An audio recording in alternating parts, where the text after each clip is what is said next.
So microphones work better when you actually turn it on. It's true. Who's Bruce? Yeah, the mic got milled. Just drop it in. Dust pirate. The fuck? Hey, it's been a couple days. Yeah, that's better. Oh, goodness gracious. Milli Navilli Vanilli? Yeah. My nilly. Okay, second pass through. Done and done. Yeah, everyone stand back. Oh, shit. You know, Sunday morning. What's what? We're still drinking coffee, waking up here. It's only 9:30. Good to see you as well, man. It's good to be back.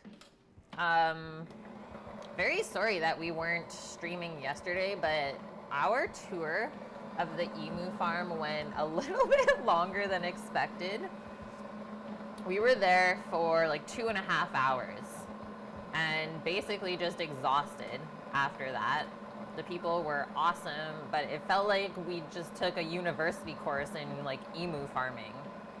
It's like mind blown almost. It was so much fun though. And they gave us 9 eggs. It's insane.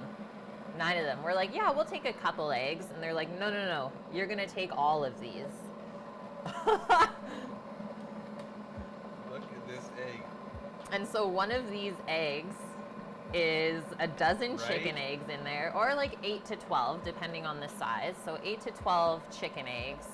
And if you were to buy that in the store, it costs around $30 for 1 egg. We're like, what? And then they also gave us some emu ground up as well to work with. And it's very similar to beef, I guess. It's very, very lean though. But very, very fun, I have to say. I took an hour-long video of basically them touring us through the whole farm. So I still have to upload that to my computer because yay, Apple products work so well with PC.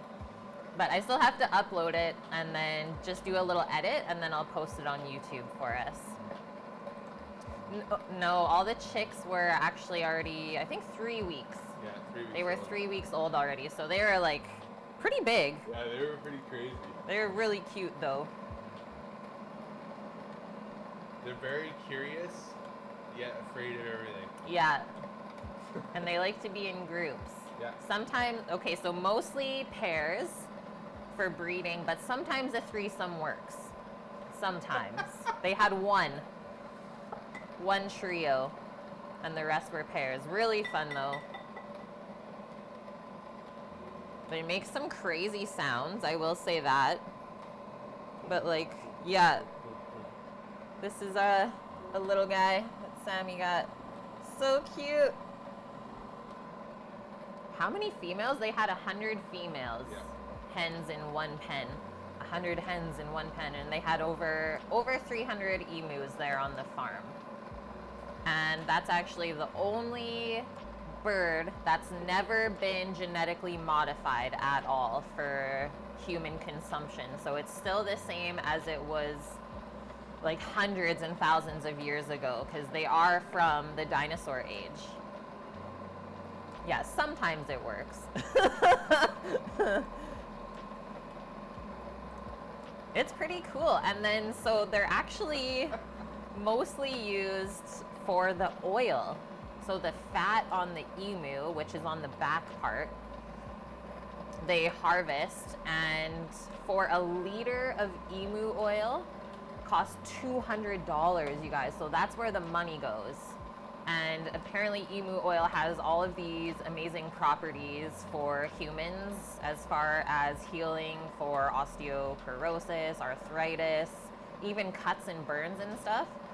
Is the way that the oil is it soaks into human skin very quickly. It has a carrier built into it. So I don't know if you guys have ever used essential oils where some of them say, oh, you have to mix this with coconut oil in order for it to absorb into your skin.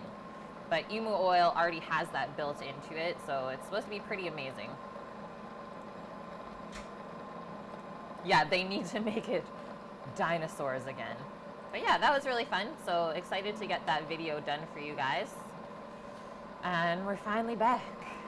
So we're just milling up some spelt, and then we're going to first make our bread dough for our PB&J. Hopefully Sacampb comes in because this is their request. And then when the bread dough goes to proof, then I think we can start up the grill to start getting it heating up for the chicken.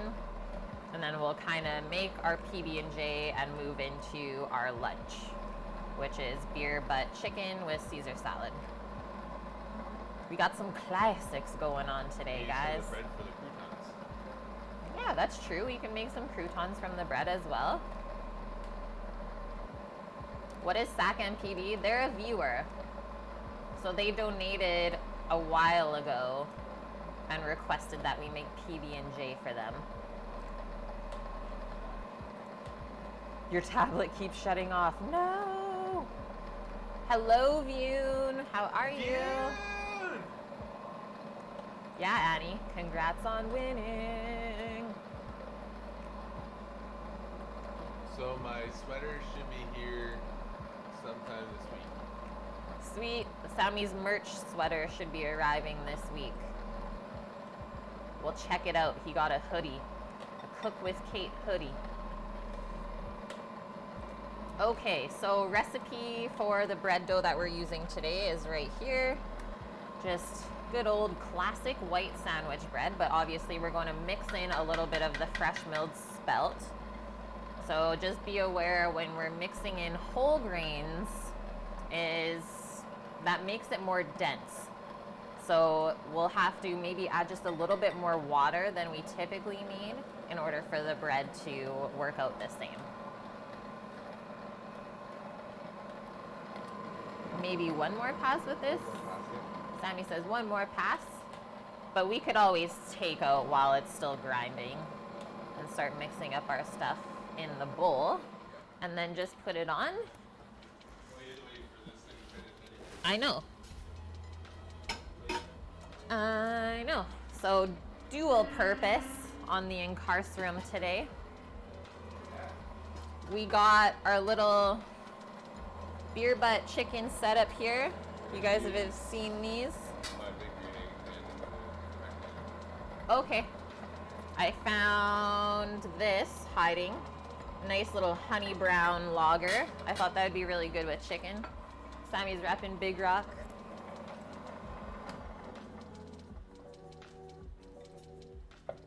Again. One more time.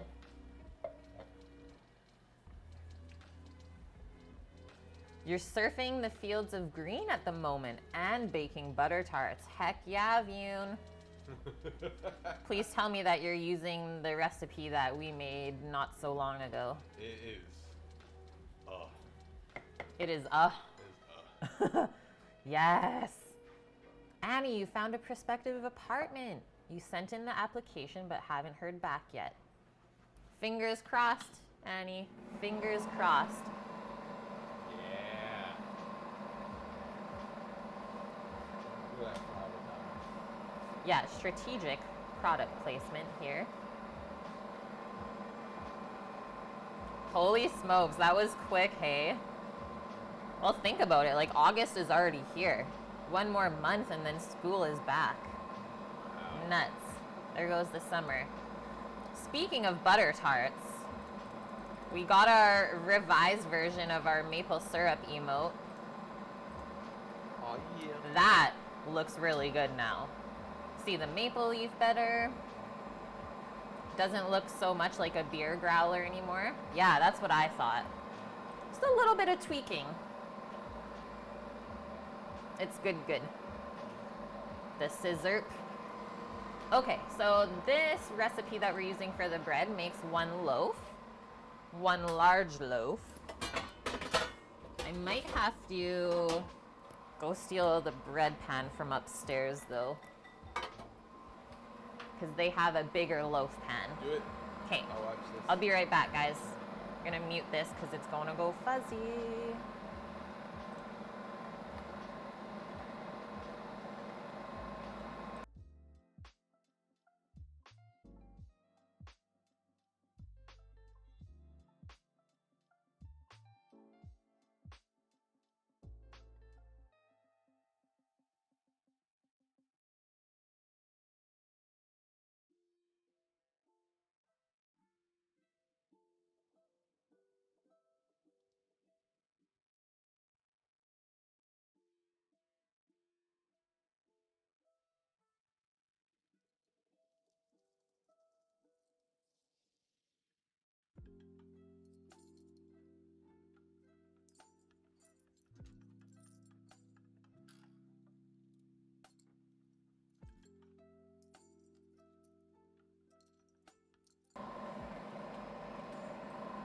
We got the pan. Yay! Hey, Sushi, how are you? Good to see you. Yeah, I muted it. So I had to run upstairs quickly. Didn't want you guys to deal with any more static than you already have. Are you guys going to TwitchCon? Oh yeah, Binghamton. I remember flying over that as well as seeing Bethlehem on the map. Remember that in going home from New York? Yeah. I know those places. Even though we're Canadian.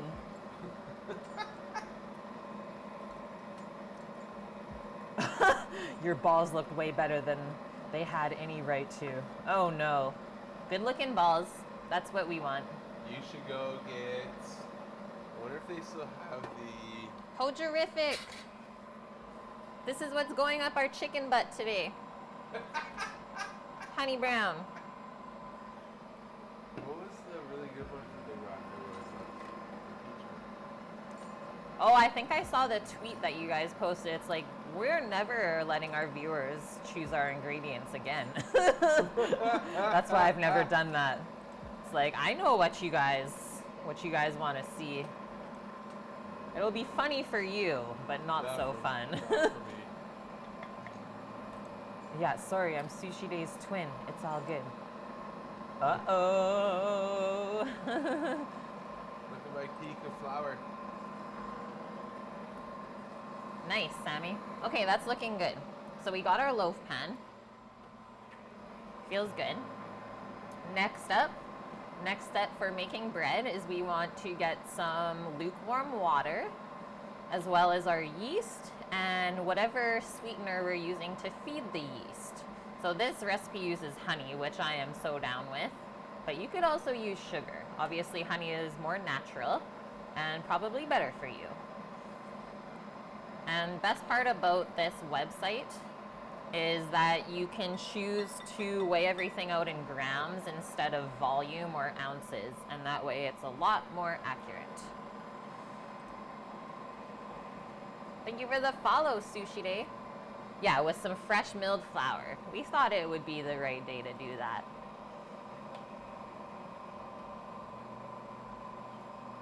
You've never seen the mill before. I think we've only used it maybe 2 other times.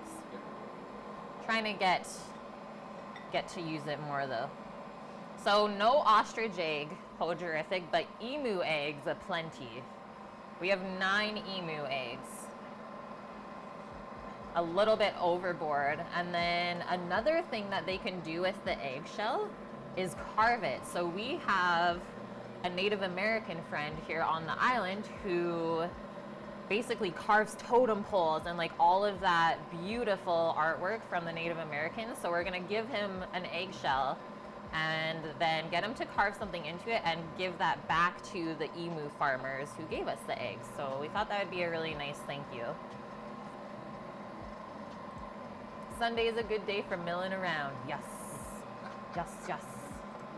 Okay, I'm gonna start weighing out these ingredients while we're finishing up here. So I'm gonna do 340 grams of lukewarm water. If you wanna measure the temperature, it should be around 95 Fahrenheit.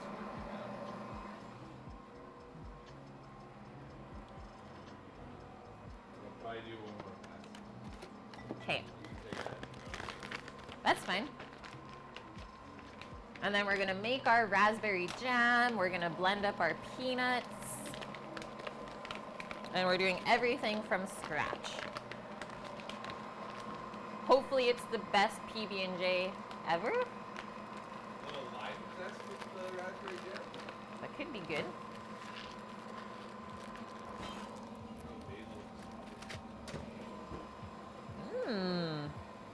Sammy is feeling very creative today.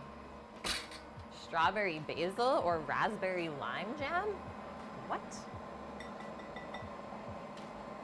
So the flavor of the egg, the texture is more like a duck egg, but the flavor is more like a chicken egg, is what we've been told. We haven't cooked one yet because it's a dozen eggs in one egg. Yeah, 340 grams at 95 Fahrenheit. Thank you, Annie.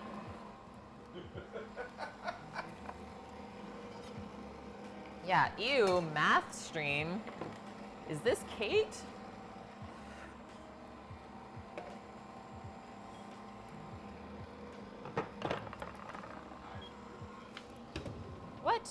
What?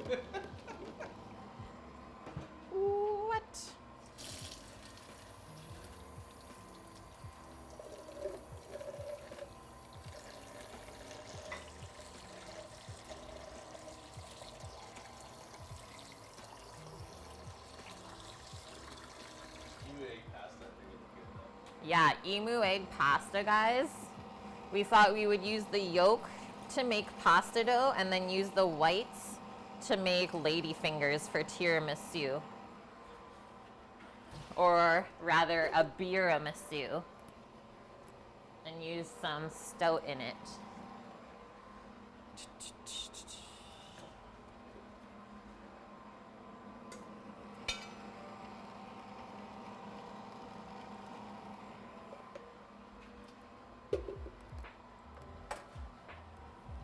think we could do a Scotch emu egg?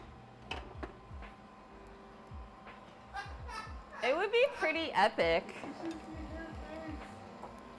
I had a crinkle face. I was like, it's like we probably could, but I don't know if I want to.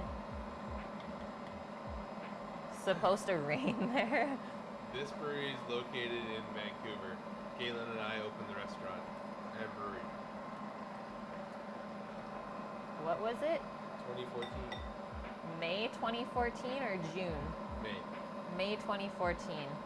Yeah, just for the challenge, I think we could do it though. I think it would be really fun.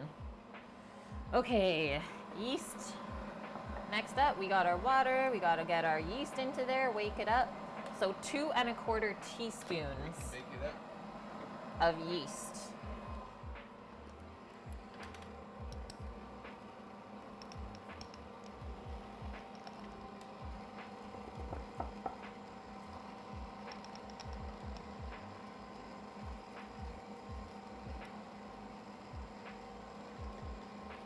Boom. And then 32 grams of hona hona.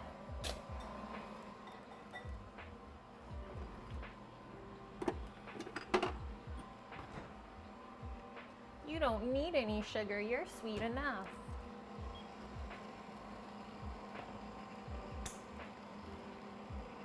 That's untrue. Sammy can confirm it's not true. It's not true. It's definitely not true. Lies.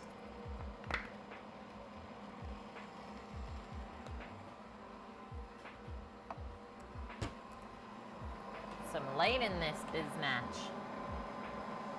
Homemade ladyfingers, okay.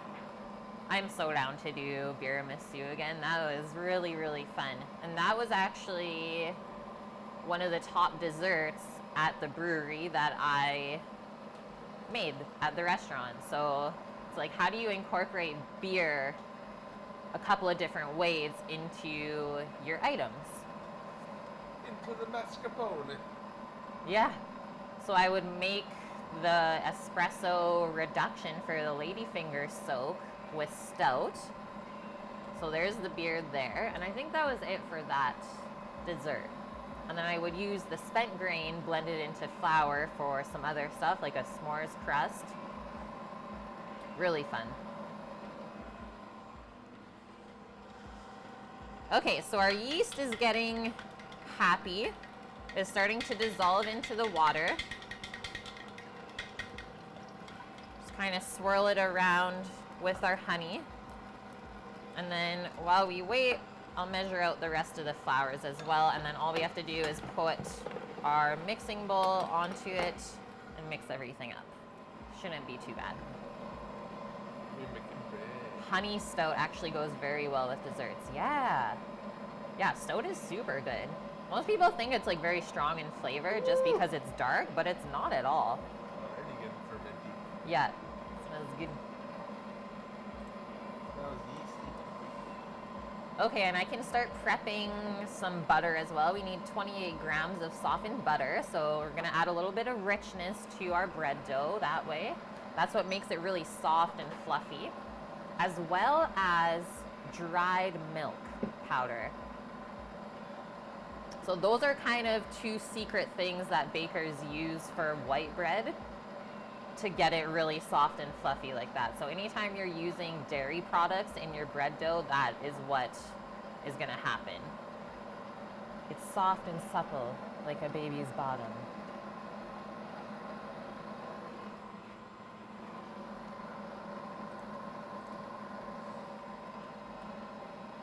"28 grams equals 1 ounce.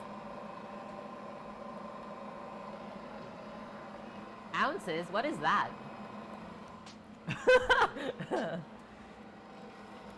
that when I bought my first ounce. Hey! Oh yeah, Vune is in the field of green. Yeah. I got my festive socks on. Very festive. Sunday Funday socks. We're almost there. Was that the second or the last pass, or we need to do one more still? Holy smokes! It's not ready. It's not ready. Don't yell at me. And I actually almost fell down the stairs this morning wearing these socks. You know when you start slipping down the treads and you're like, oh God. That happened. Yeah, Sammy saved me. Slippery socks.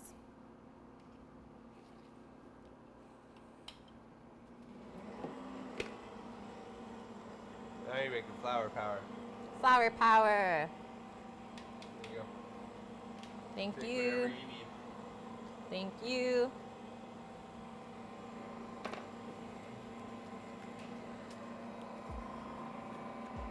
We are milling spelt. Spelt grains from the local mill called Nootka Rose. And they get all of their grains here on the island from Saanich farmers.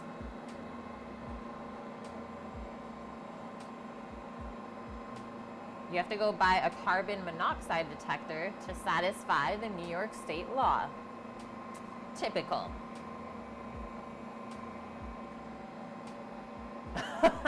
Yeah, I take care of many babies. Some bottoms ain't so soft and supple. Oh no. Confirmed. What's that?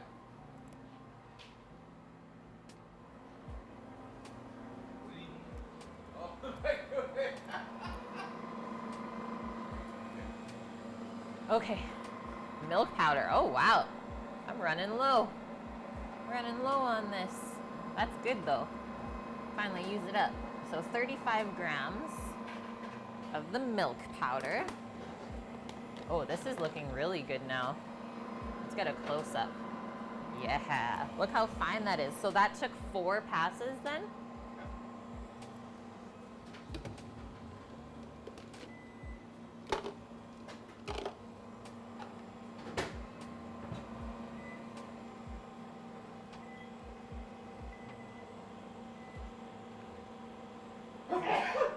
Bless you.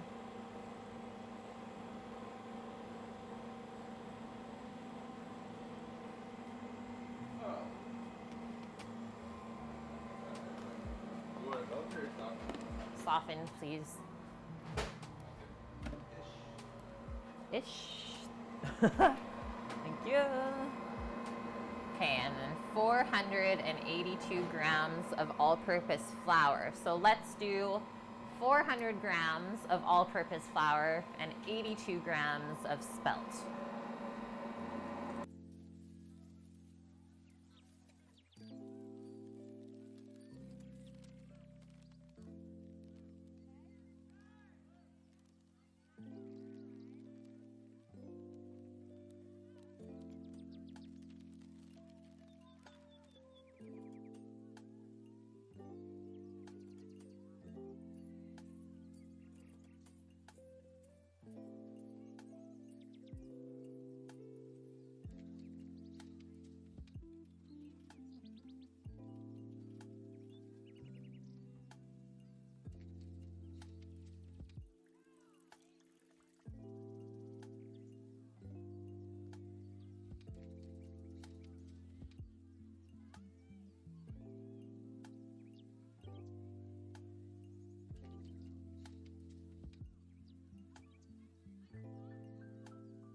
I'm here. Just had to take a quick little break. Hey, Nike, how are you? You went to go make monies, but you're feeling under the weather. Oh no, dude. Just your tum-tum, or you feel like you're getting a cold? Yeah, hojerific. It's amazing. Yes, Sammy.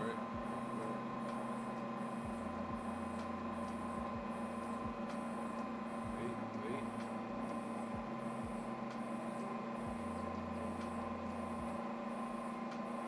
Sweet. Your tummy hurts. Oh no, dude.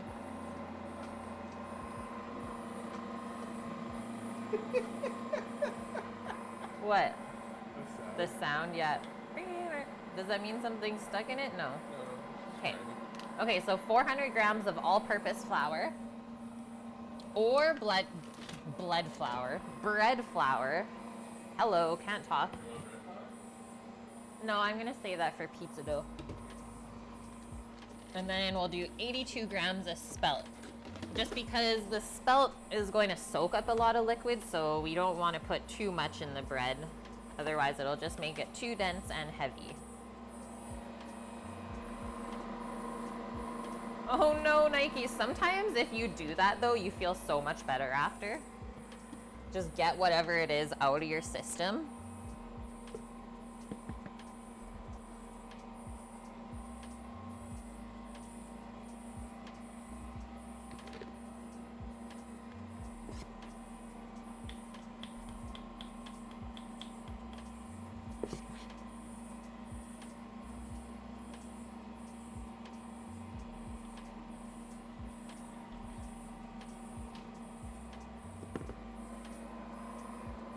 We'll leave this flour out, just in case we need it for shaping later.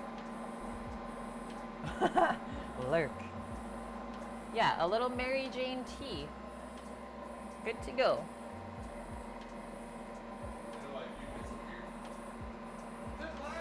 Yeah. Bune is busy making butter tarts. We can't distract him. Okay. 82 grams of spelt. Start scooping out of here. Now that's fresh. It's really nice and fine. And plus whole grains just help you to digest. Okay, just a sec. I can't look away, otherwise if the scale turns off, it's over.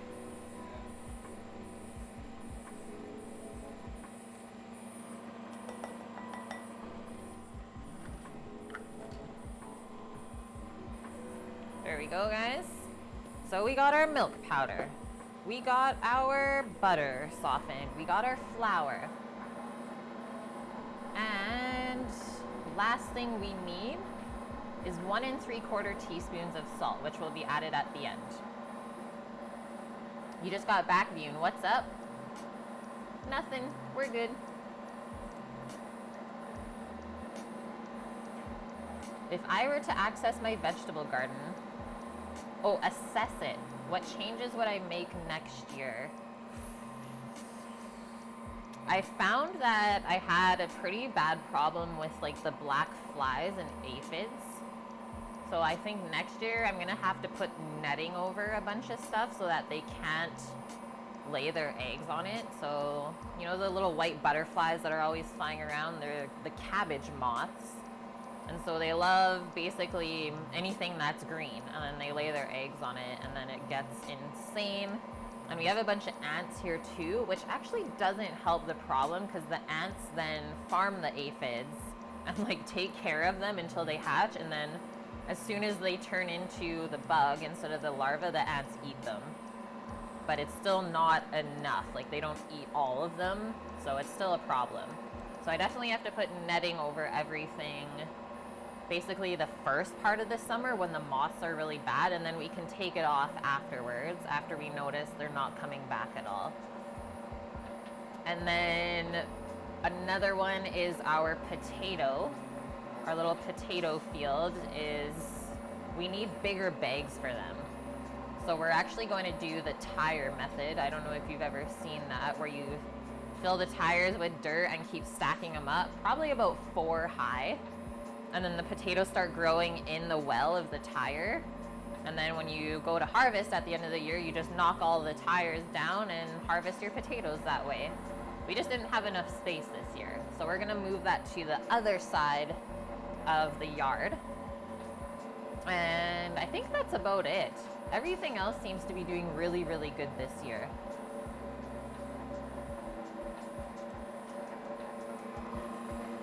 I don't know if anything's coming out here, Salmon. We got stuck.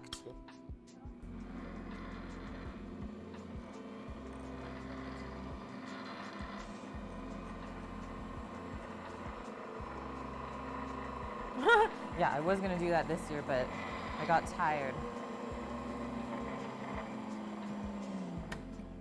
Think Pause it for now. we'll just stop this and then we'll finish milling afterwards. We already got our flour. We gotta make this bread dough. Otherwise, we'll be here forever. Yeah, I've never grown potatoes like that, but Sam, that's how you guys did it when you were young? Yeah. And you said it works really well. Okay, time to turn this mixer back into a mixer instead of a grain mill.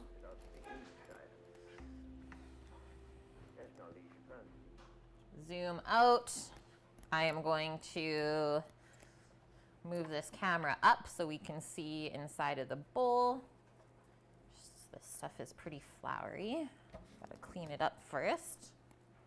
Hey Rook, how are you? Good to see you, man. Great to see ya. I do want a greenhouse. I would love to build a little greenhouse, and Sam and I were talking about that. Just to have it for like even just starting my seed trays and starting a few plants like tomatoes earlier, so you don't have to wait as long. Instead of me like keeping everything inside on the carpet and trying to baby it that way.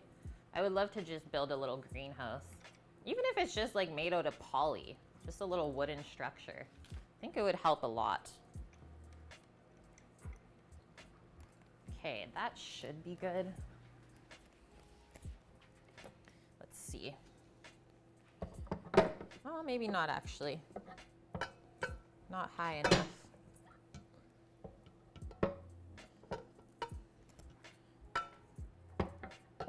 Hello, bull. Are you gonna go on? There we go. Maybe it wasn't high enough. Okay. More. And then we can also do this. Do this little thing. We're going all the way up, guys.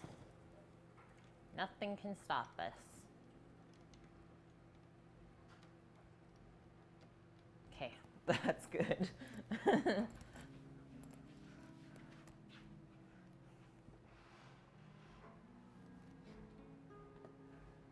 First time making hollandaise. Good luck, Vian.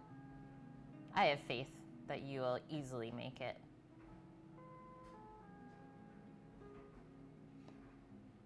Hey, Josie, how are you? And Popcorn, hello. Trying to force yourself to make pie dough? Let's do it, Rook. Everyone's baking right now. Get into it. Oh, sounds great, Scat. I'm glad you could be here for some grain milling. Enjoy your king crab and a good visit with your parents. Have a wonderful day. Okay, let's build this. Got our spatula. We got our dough hook.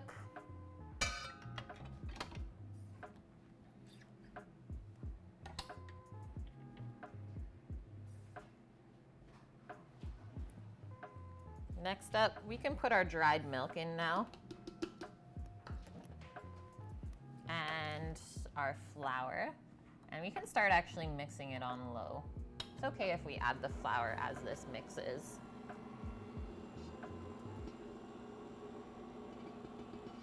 And then our butter.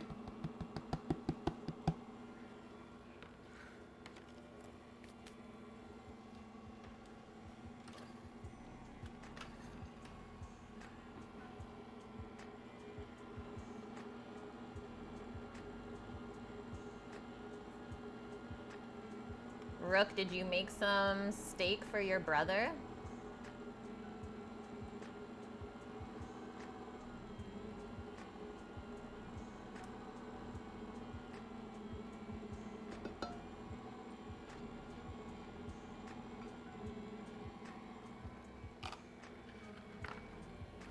That, and then just our salt.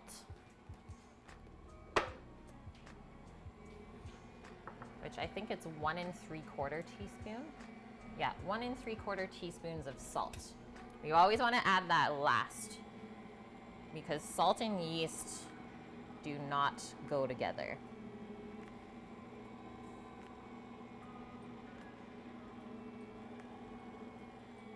There we go.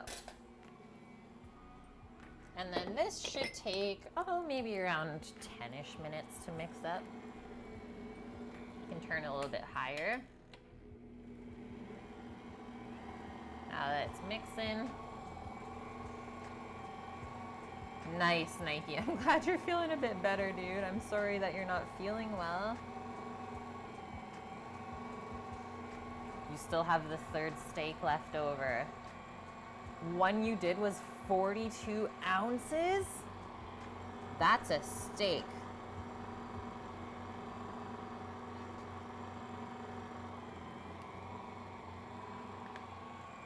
You are not messing around, Rook. Yeah, Josie. I always like to add some nice, fresh, whole grain into my bread, whatever I'm making. I just find it helps you digest it so much better. It's just better for you. And I like the flavor of the whole grains. We are making scratch peanut butter, yeah. We're gonna do it in the blender. It's really, really easy. All you have to do is blend up peanuts. It's quite magical how much oil is in there. Ooh, poppy seeds. That would be really good in there as well. Let's get this side of the mixer cleaned up.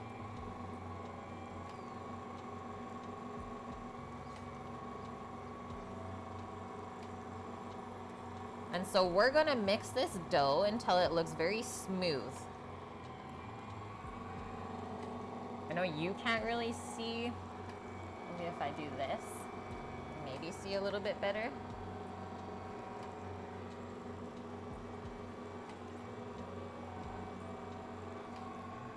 What is this dough for? This dough is going to be for the peanut butter jam sandwich, and then we're also gonna use it tomorrow for duck BLT.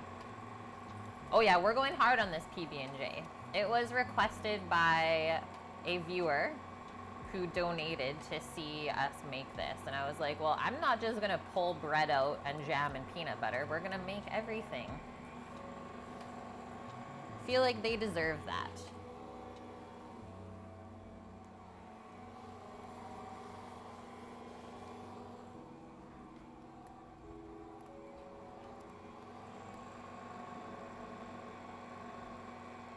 Rook, you had steak Friday night, baked potatoes with steak and poached eggs for brunch, and then you had steak and chipotle black bean tacos. Nice. Living the life. You got some beef, boy. Yeah, just at the beginning as a joke. This is actually looking like it's almost done mixing. Finish up my coffee.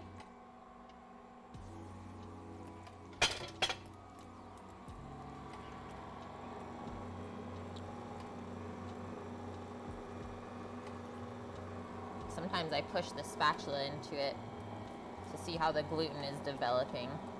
It'll make these little webs around the mixer. And basically that creates a little window. If you can pull your dough so that it's really, really thin without it tearing and you can see through it, that's how you know you've mixed it long enough. We're almost there. And that's really important, mixing the dough long enough, because you have to develop that gluten in order for it to hold in all of the air bubbles when you proof. If you don't mix your dough long enough, the strands of gluten won't be able to hold in all of the farts from the yeast. And then your bread won't rise the same and it just won't turn out. We're roasting and grinding peanuts, yes. I think the peanuts are already roasted though. Maybe that's the one part we cheated on. Nice, Rook. Yeah, I'm happy you're making the chicken pot pie. We pressured you into that last stream. I'm glad you're following through, man. Let us know if you need any help. This mixer, here is the link for it. It's the greatest. Yeah, reported. It's a scam, guys. Hey, Pookers, how are you? Nike, you think your tummy problem was the mixture of 6 hours of sleep and drinking some chocolate milk? It might have been. It's funny how those little like changes in your routine will really affect you, right? Sounds good, man. You take care of yourself. We'll probably be here. A good flaky pie crust recipe. Your 12-inch cast iron and have enough dough to put it on top. Okay, let me look quickly while this is finishing up.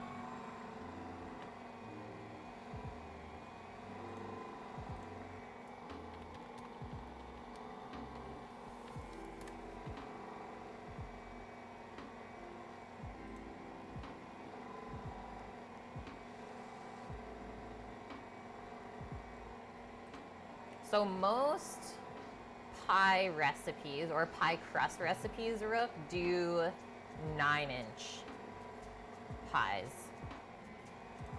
So let me see. Or you might just have to double it. And then it's always good to actually freeze some of the crust that you already made. And then all you have to do is take it out and roll it out. So that's always an option too, is just doubling your recipe so that you know you have enough, and then just freeze whatever extra. Even if it's a small amount, then you can make like a little mini pie for yourself at some point. I'm gonna link this in chat for you, Rook. I think this one looks really good.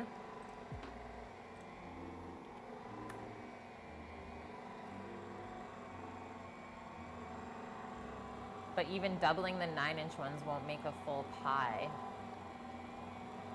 Huh. Well, the recipe I posted makes the top and the bottom, so it should. Okay, this is looking really good. You guys can see how it's like really holding together. Just gonna do the side. And then we are gonna take this apart and send it for its little nap. It should only be about half an hour.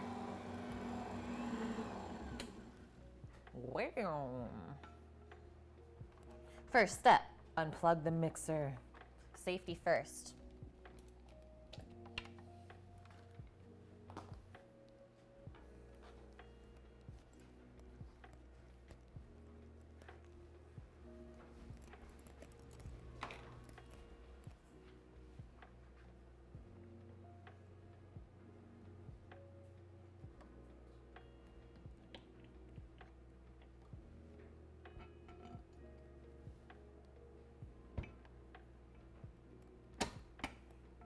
She was toit. This. Clean off our spatula. So yeah, it should only be half an hour for a bulk proof, which means just a big ball of dough. And then we'll shape it into the loaf pan, and then probably another half an hour. And then to bake it, another half an hour. So usually give yourself about 2 hours beforehand if you want to make bread for whatever you're eating. This is a really quick way as well. You guys know that most of the time I like to make my dough the night before and let it sit in the fridge. That way it actually has better flavor and structure. A slower ferment and proof is always better. But sometimes you just don't want to take that time. And that's why they made commercial yeast, so that you don't have to wait that long. You can have it done in 2 hours. This dough is looking very good.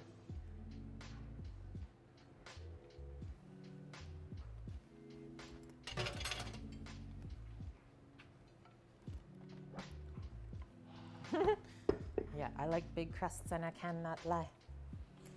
You other brothers can't deny.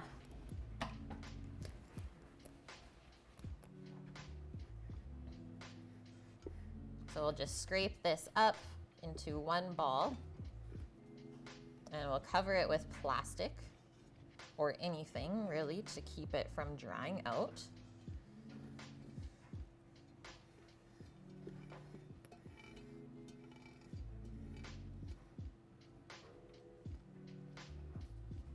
And baking in the summertime is usually really easy because the house is usually warm enough for proofing it properly. Baking in the wintertime, a little bit more challenging, and you might actually have to use your oven a little bit to proof it. There's our dough. It's nice and shiny.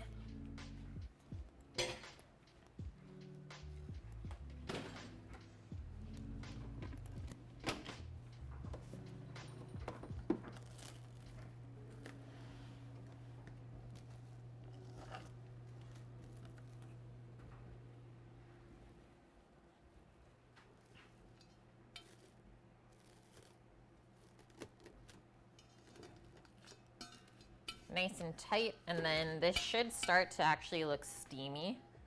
Probably in about 15 minutes. It doesn't take long because the dough is warm now that we've been mixing it. Yeast is alive. So now that it's alive, it should get warm in there, and then this will kind of get domed as well. Good to go. So I'll set a half an hour timer on my phone, and then we can check it at that point. It should basically double in size, and then we'll shape it into the pan.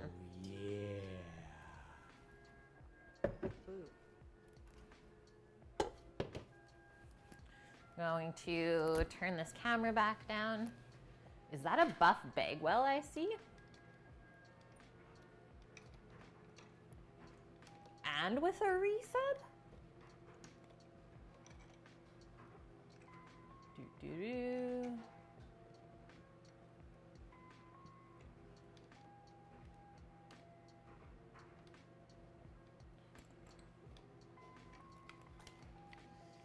Okay, how is this? Crooked.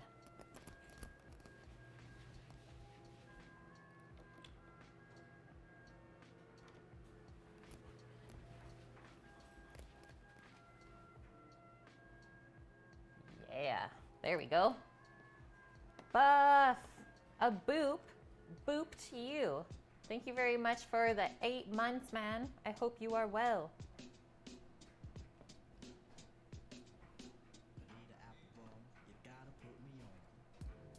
What? This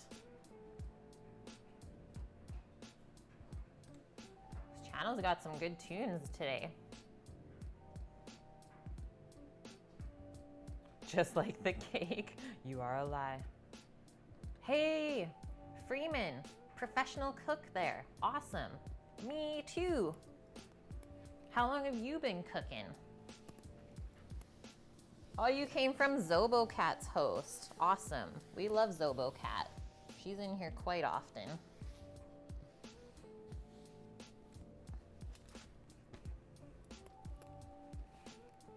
Okay, we're all cleaned up. So, our bread, or bread dough rather, is finally done. Our freshly milled spelt into there. Set our 30-minute timer. And we're good to go. It's finally learned, Hojerific, how to spell Kate properly. So next up, we gotta make some raspberry jam and peanut butter. Hey Minnesota, how are you today? You've been cooking for roughly 6 months professionally, but you've been a home cook for a few years. Nice. That's amazing. Well, welcome to the community. I hope you enjoy your stay. Raspberries. Raspberry jam, yum yum. And Sammy wants us to do lime, which I think I'll just do the zest and then do lemon juice instead. So we're not doing a freezer jam and we're not putting anything else into here to stabilize it. Raspberries typically have enough pectin in there and are one of the easier fruits to make jam with. And I'm gonna teach you guys how to do that. There is a certain point where you know that your jam is cooked enough. It'll kind of go from looking almost opaque to looking more translucent and like very shiny. And that's the point where you know you're done cooking, and then you can start to cool it down and it won't be as runny. You've had a massive breakfast and now you're heavily hydrating. Yeah, drink a bunch of water. Help yourself out. Should be able to digest it.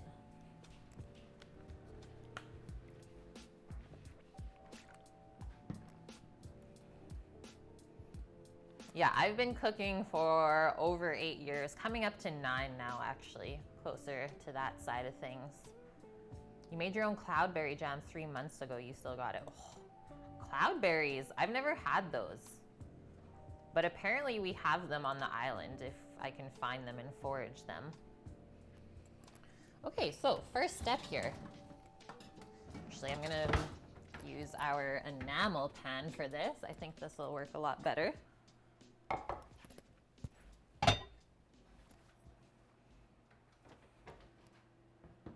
They're really nice. Yeah, expensive. That's what I've heard. It's like I wouldn't buy them and use them, but if I could find them, I would for sure use them.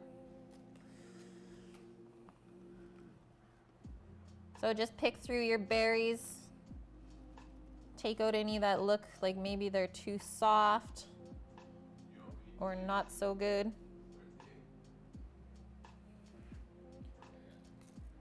Maybe not quite yet. Maybe after I shape the bread, and then we'll be in a good spot. Sammy's still gotta preheat the grill for us as well. So he's just asking me what time I think.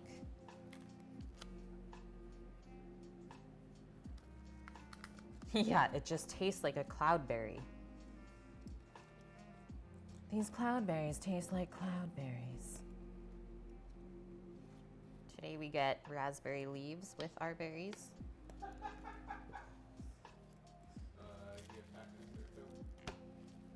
I wasn't actually gonna add it. What does Certo do? I don't think I've ever used that. It stabilizes it? Or is it for freezer? Oh, you can get it if you want. Might as well use it up, I guess. Okay.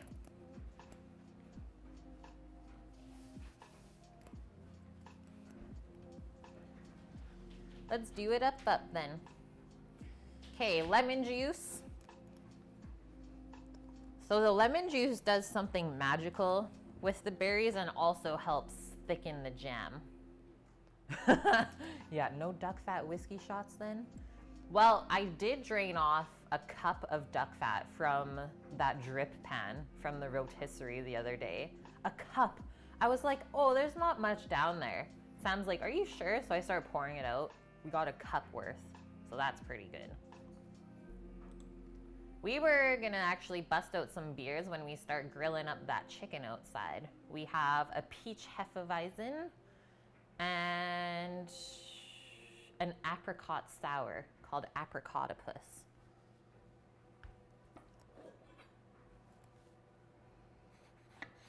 I'm gonna do half of this lemon. Yeah, right? Grilling without a beer? What are you even doing then?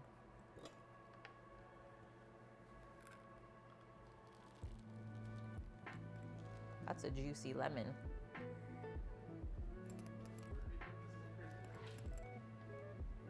No, it should be there. Honestly, Hojerific, I was pretty terrified to make the duck in the rotisserie. I was like, I don't know if this is gonna work out. Like, I thought it would just get super overcooked, but it worked so well. Like, we didn't carve up the breast on stream because we were still resting it, but the breast was like a perfect medium cook. So very good. We'll have to do it again for sure. The hollandaise does not look as smooth as you wanted, but it tastes awesome.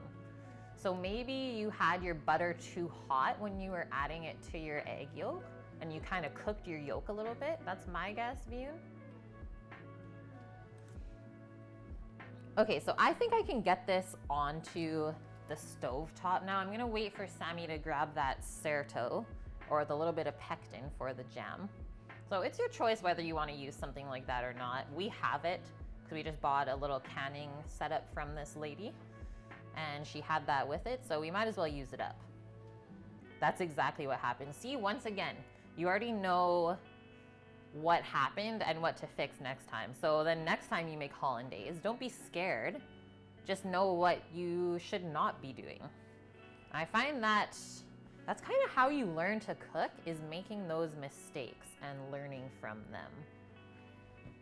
Because if you don't make the mistakes, then how do you know how to get better?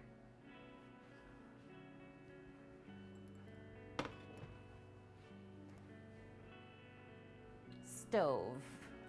There's our little loaf pan. Turn our raspberries on. I think I'm just gonna do a medium heat for now. We got our bread here, so you can see how this is getting a little bit fogged up now. And it looks like it's already grown a little bit too. So this is a nice warm spot to keep it on the stove top. Yeah, also doing 4 other things in the kitchen while trying to make hollandaise. Even I don't do that, Vune. So well done, really. It's like when I'm making hollandaise, I am not doing anything else. That deserves my full attention. Okay, we're jamming.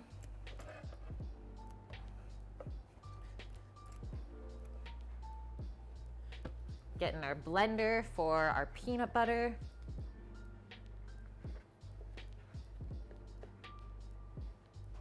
Yeah, you just need a Sammy sous chef. Sammy the Sue.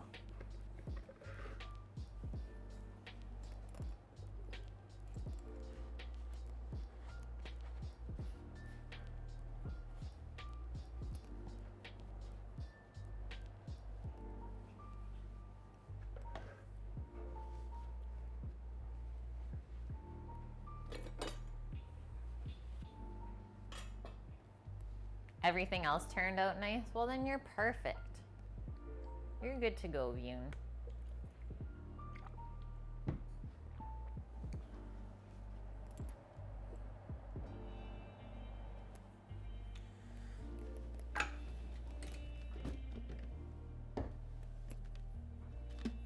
I'm gonna mix in this little bit of cashew that's left over as well. Cleaning out the nut drawer.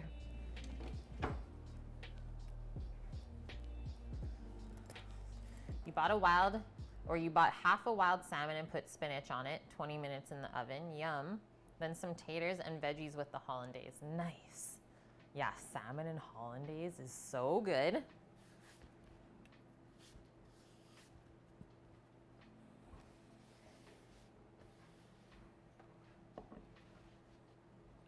Yeah, gotta balance out the butter with the veggies, and then you don't feel as bad. It's true. It's true, it's true. I think we lost Sammy.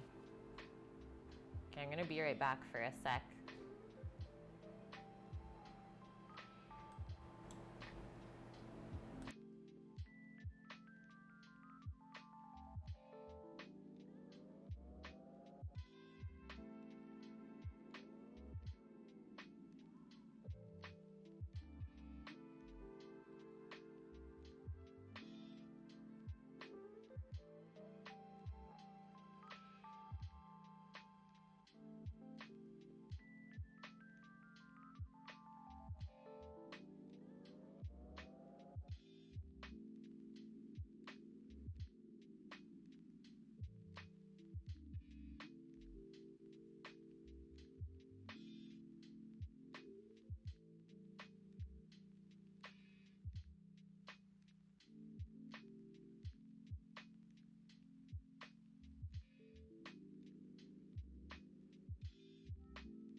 Success.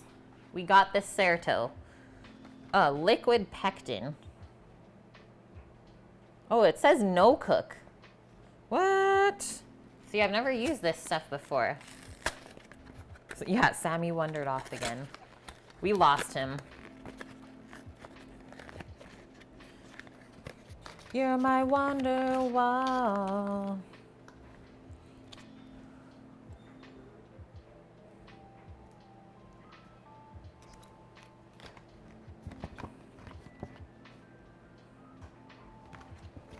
So liquid pectin made from natural fruit peel. Oh, I don't think we can actually use this. Jam or jelly will not set if pectin used after this date. August 29th, 2018. Nope. We don't need it then. Salmon eggs. Salmon eggs. We got some stuff going on. Okay, I'm going to turn this up now. There was a ring at the door, and then the gymnastic kids were there. So I gave them all the bottles. Oh, the kids were here for the bottle drives. Gymnastic little girls. Oh yeah, like they're so cute. 6 years old. Yeah. Maybe. So I gave them like 3 cases of beer bottles, and she's like, "I don't think I can carry this." Aww. I was like, oh, man, your dad or one of the kids' fathers showed up. He's like, "Thanks so much." I'm like, "Yeah, no problem, but she's not gonna carry it." Yeah.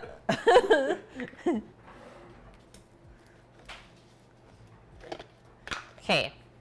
So now that we don't have the pectin, we are going to just add a little bit of sugar into our raspberries. So I'm going to just do about 1/8 of a cup. I don't think we need much, but actually let's do the whole 1/4 cup because you guys eat raspberries, you know that they're a little bit tart as well. So they can take that extra sugar because we also added the lemon juice, right?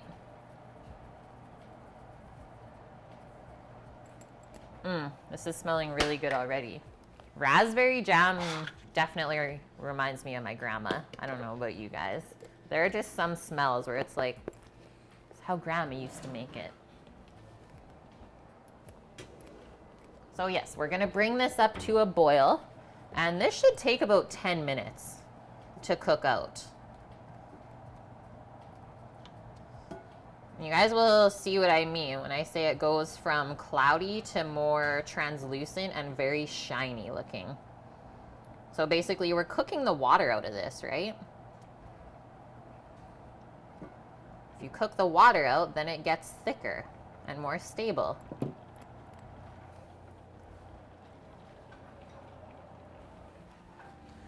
Okay, that's going. Let's come back over here. I actually think blueberries are better pookers. Blueberries have more pectin in them. So it's even easier to make jam and you won't need as much sugar.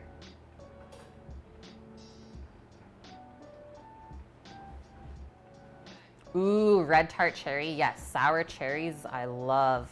Cloned.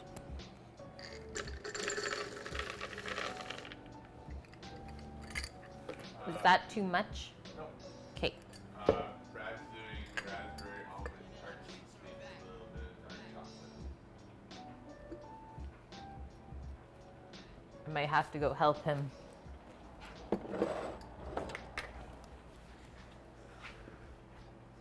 Grandma never did jams, but Filipino adobo or care smells make you think of mom. Yeah, ooh, adobo. I've only done that once on stream. I need to do that again. Maybe that'll be a fun pressure cooker meal during the week for us. I do love adobo. Okay, really hard, guys. We're making peanut butter. Peanuts in the blender. Now we go over.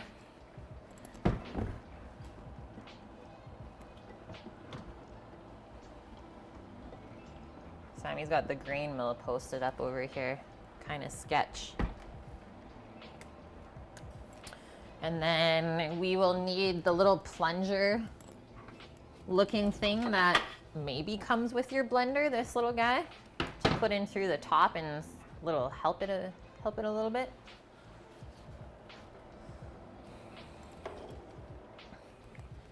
And what are the steps again for the peanut butter? Sam's usually the one that makes this. Okay. So Vitamix actually has the recipe for peanut butter on their site. Let's see what they say, because they have it a couple different settings. Pour nuts into the Vitamix, secure the lid. Select variable 1, turn the machine on, slowly increase the speed to 10 and then to high, using the tamper, fancy word, the tamper, to push the ingredients into the blades. In 1 minute, you'll hear a high-pitched chugging sound. Once the butter begins to flow freely through the blades, the motor sound will change from a high pitch to a low laboring sound. Stop the machine. You're done. Okay, so 1, slowly increase to 10 and then to high. Listen for the chug. When it starts to flow, we're good to go.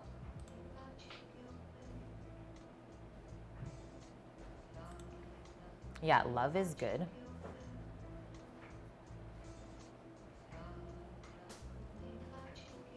Okay, let's do this. Hopefully it's not too loud.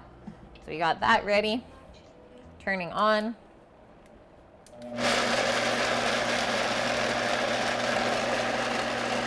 Slowly increase.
I think we're good.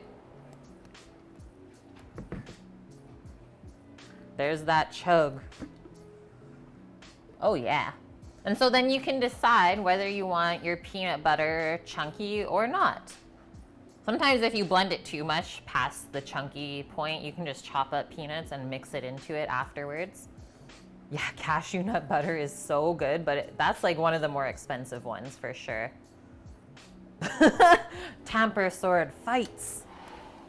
Fight to the death. Okay, let's quickly check our raspberries. Hey, Sac!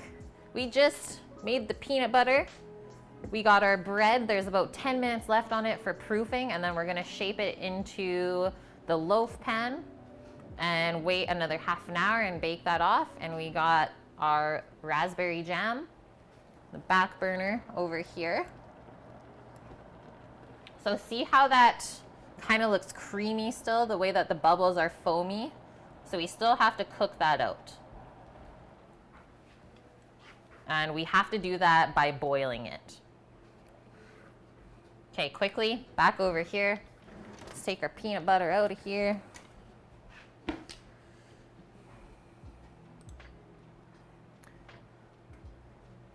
Who else mixes the peanut butter with the jam before they spread it on the bread?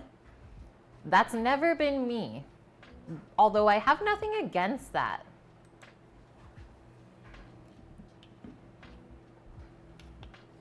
Look at the inside of the lid. Gotta make sure we scrape all that out. Yum.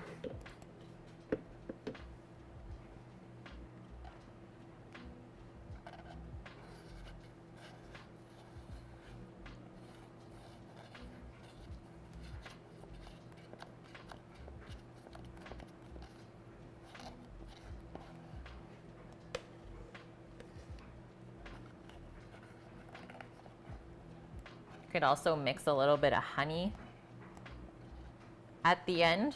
Make a nice honey peanut butter. It's always good.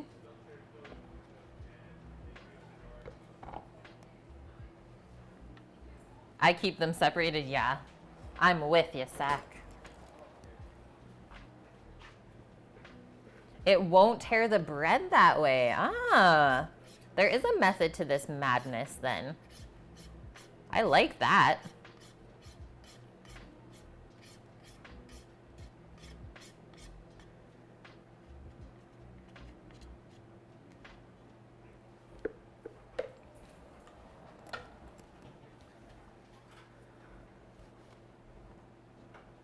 That's fine, Bune.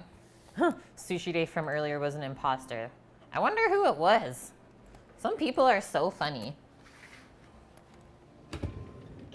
Good old interwebs. Some people like to just try and get a rise out of the streamers, right?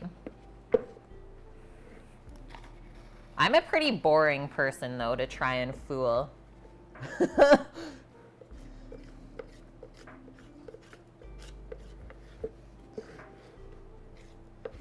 It's like, oh, she didn't do anything at all. Next. It was cloned. Cloned clone. It makes sense. He cloned himself to be Sushi Day.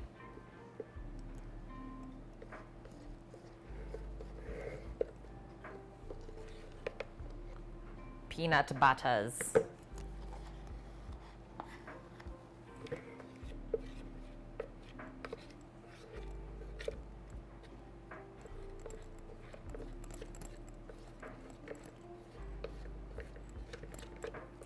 Also, buying peanuts and blending them like this to make your own peanut butter, way cheaper than buying stuff from the store.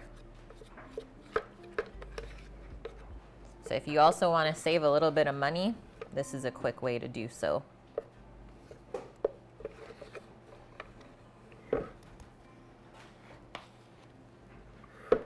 Yeah, just peanuts, no salt, no nothing. Like, you can choose to add salt as well. Up to you. Even if you want to add a little bit of sugar too, or honey, like I said earlier.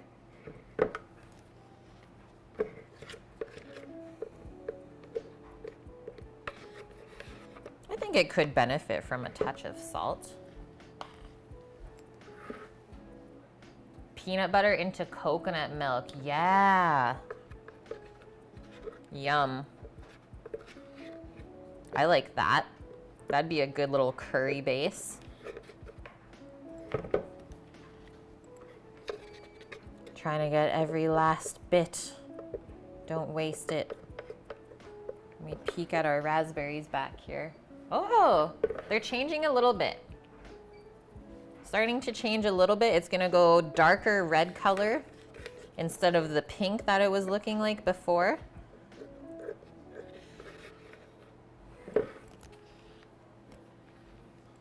Ooh, perfect dip for raw veggies. Yes. I love salad rolls. That'd be really good.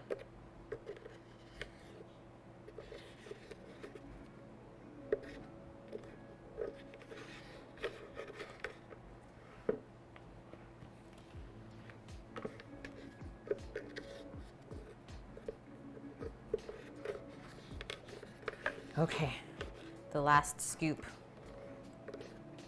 This is the hardest part of making peanut butter, is getting it out of the blender. So what, it looks like we got maybe 1.5 cups or 1 3/4 cups. That's pretty good.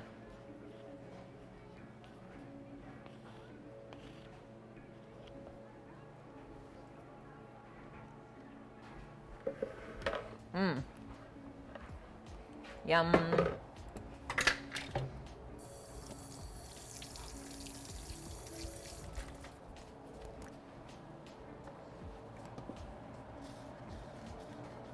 Give this a little stir. It wants to stick onto the bottom of the pan a little bit. I'm actually surprised.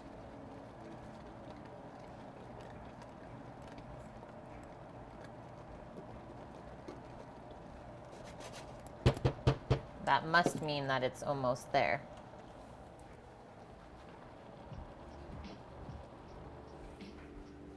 The foaminess is going away. Thought I was naked?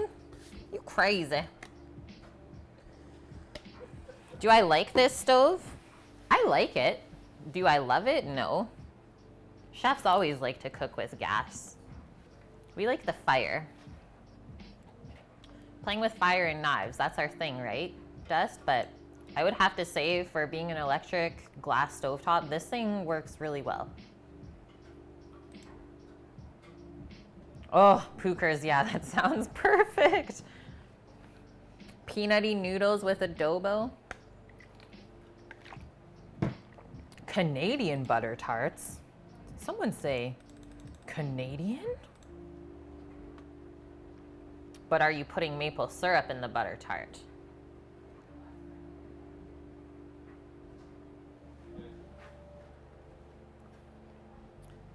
Yeah, I thought it would also be difficult to cook on this, but so far so good. And it really does hold the heat with the cast iron pans as well.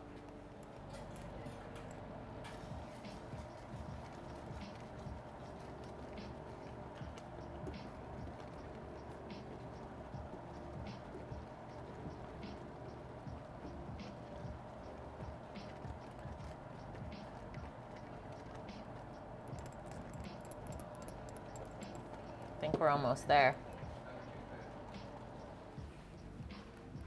What's happening, Sammy? Nothing. Plus, yes.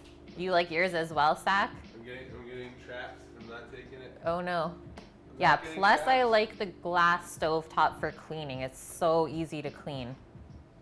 Oh, those raspberries. It's almost there. Yeah, it Look is. at our dough. I think it's almost there. The foam has basically subsided. Seems like it's getting thicky thick. Nice sweetness. It's not too sweet because I put in quite a bit of lemon. I think it's time for our zesty. Zesty. Sammy would like me to lime this up. Time to get limey. The Reese's Pants kill you. We got those from Vegas. Hershey's World In Vegas. in Vegas. That was Sammy's little souvenir. Good for Caitlin. I love Reese's. Peanut butter and chocolate.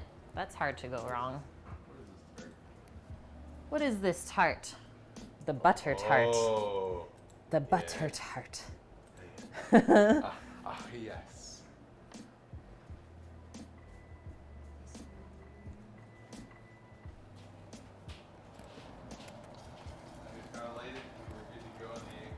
Okay. I think I'm just gonna pour this jam out. And we're good to go.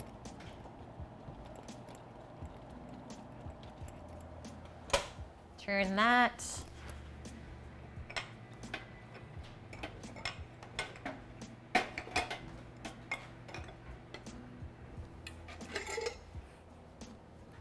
Oh, what better than to use an old peanut butter jar, but to put the jam in it. What?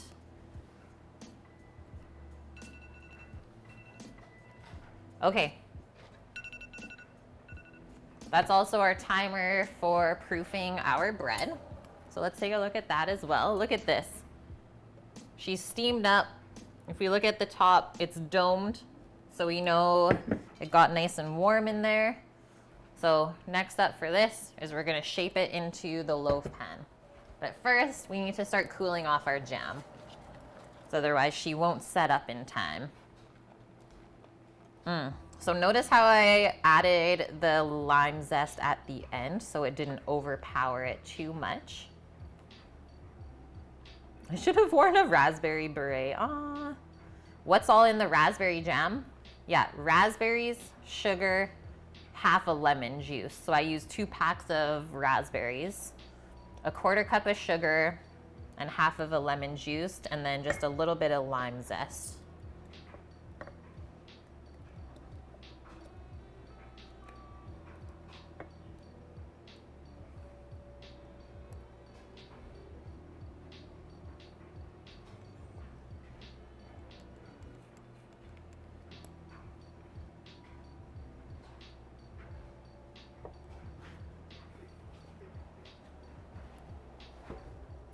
Get that pan soaking. Otherwise, she's going to be sticky icky. Ooh-wee. Ooh-wee. Put it in the air.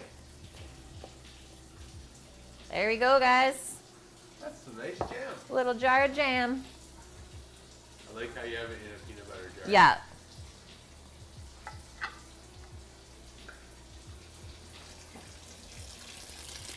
Yeah, the VOD should be up there for the butter tarts. It's true, guys. That's something we should do too. We should, Nice, Bune. Thanks for posting that. We should do your PB&J jar that you did before. Huh? Didn't you do a peanut butter jam jar? Like a mousse jar? Oh, yeah, I did. Huh, don't mention it. Huh, reverse. Don't thank Bune. Why lemon juice over lime juice? I thought that maybe the lime juice would make it too limey. And lemon was a bit more mild in flavor, but maybe next time we'll try lime juice. I don't know. This question, Hojerific, I don't know how to answer Also, it. there's more lime flavor in the zest than there is in the juice. Yeah, right. Could have used the lime juice. Yeah, exactly, Annie. It was to honor Limping Lemon, wherever she may be. Yeah, Lyme disease.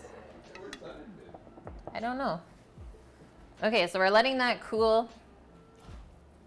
Let's get into this. Oh yeah, I would say that she's doubled in size. Hey guys. Hello from Malaysia. Amazing. Welcome in. It's just for the citric acid. Basically, Josie, yes. To be more precise, that is what it's for. And then this is going to be put into our 1 loaf pan. So put our jam by our peanut butter. That stuff is good to go. That. We're gonna get our shaping board out so we don't mess up our wooden board with all the flour.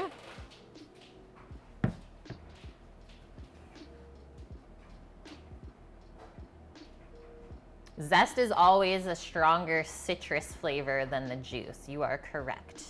Hello, Ice. How are you? Yeah, we're making bread. We're making some bread for a peanut butter jam sandwich. So we milled some fresh spelt grain to put into this bread as well. But it is just your typical white sandwich bread. We just thought we would make it a little bit more healthy. So I'm gonna flour my board a bit, not too much. And then hardest part here is getting our sticky dough out of the bowl.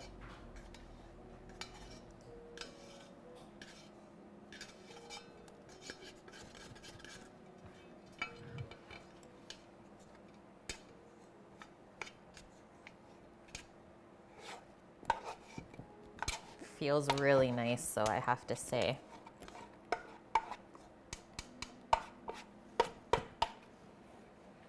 Let's see if it'll drop out of here. Come on, gravity.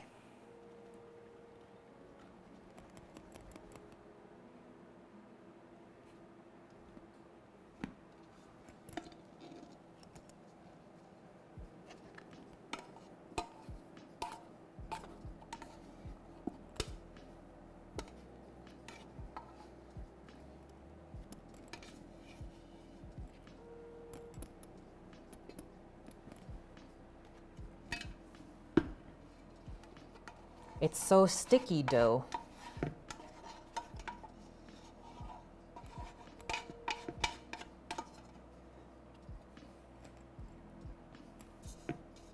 Clean it up with my hands, I think.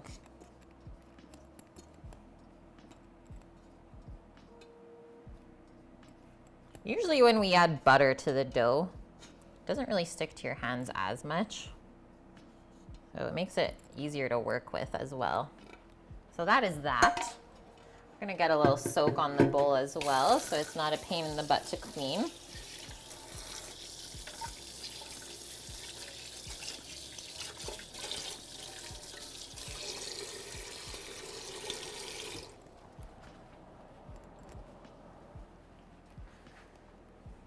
Strong dough. Yeah, she be thick.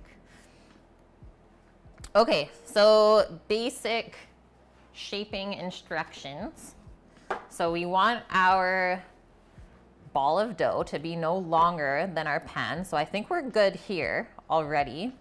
And then we're just kind of gonna roll it into itself. And we wanna try to make sure that there's no air bubbles being stuck inside of the dough when we're rolling.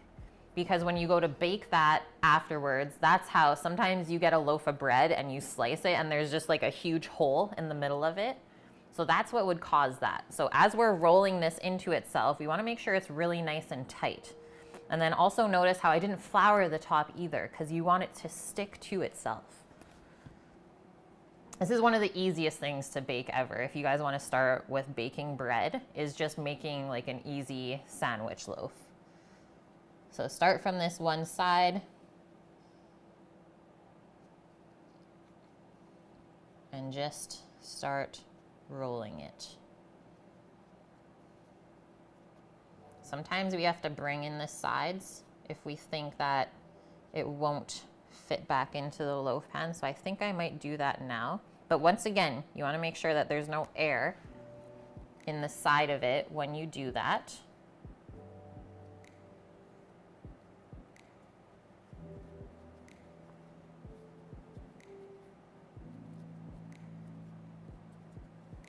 This dough is really fluffy. Feels really good. Just make a log of dough like that. So now it looks almost more like a baguette, right? And our seam is on the bottom, which is exactly what we want. I might just sprinkle a little bit of flour down in the bottom of this. It shouldn't stick though, because we have our butter in the dough, right?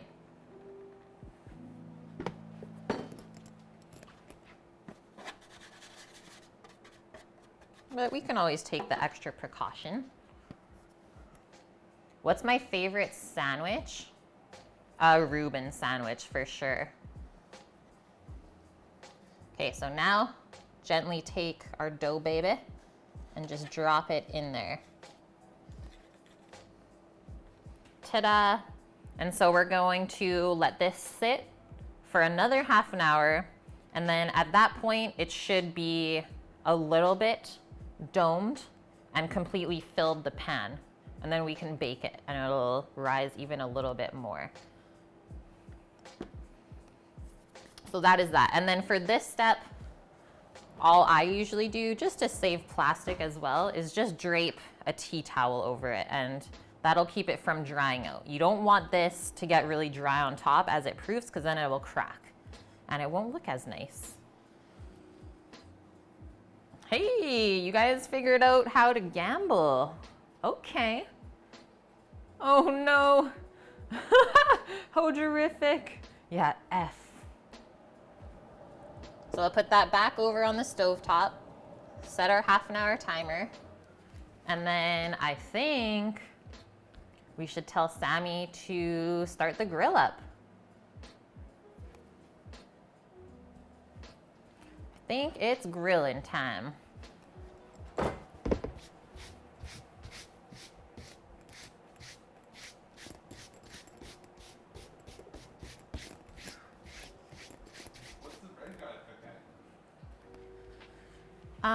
Not sure. I'll check. I think it's $3.75 though.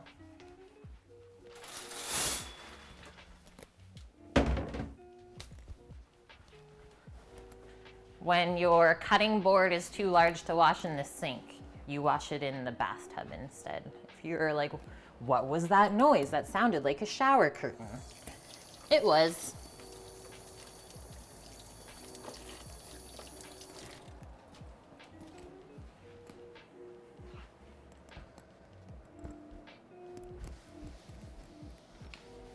Yes, perfect view. Thanks for that cloned clone shout out. Okay, flour exiting. Quick check on our bread recipe.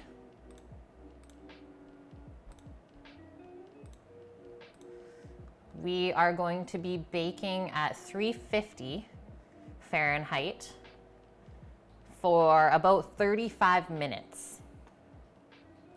Easy peasy. A tea pert?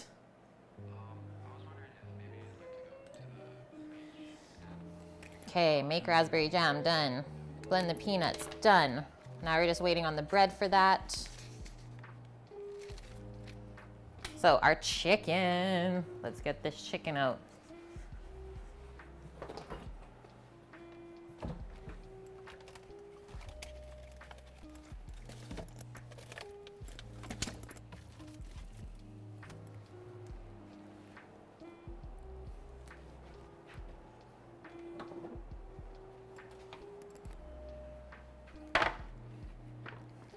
Chicken.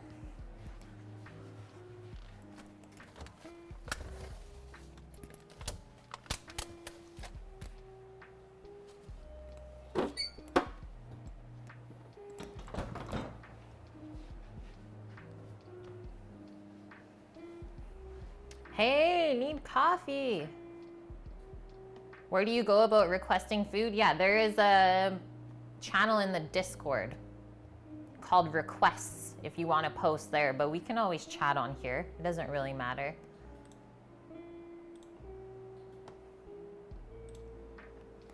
As long as you let me know, that's all that matters.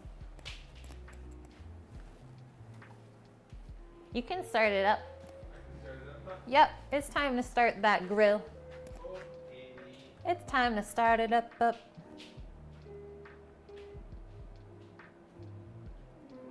Are you feeling better, need coffee? I know you weren't feeling too good the last couple of weeks. Okay, so here's our setup.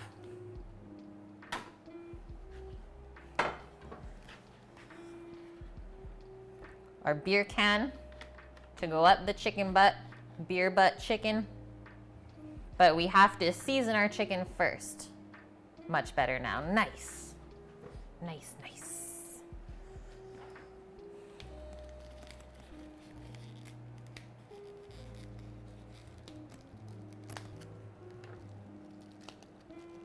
I'm a little teapot. Oh man, what have you started, Hojerific? Ruined. No.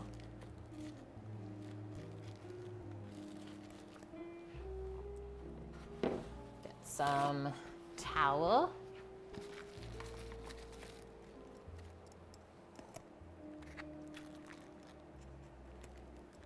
It's a little graphic right now. I don't know if the giblets are still in here, so let me check. Nope, we're good. Just gotta dry it off a little bit in there.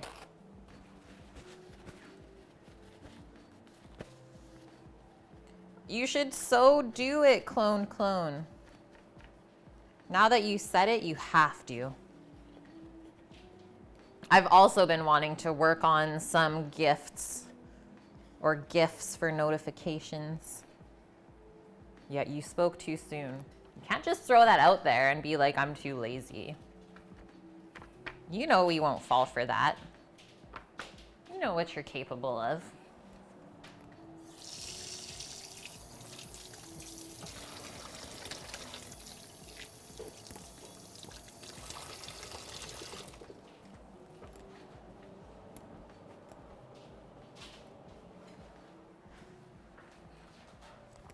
Okay, what do we want to season with? I was thinking probably just Tony Chachere's would be super good.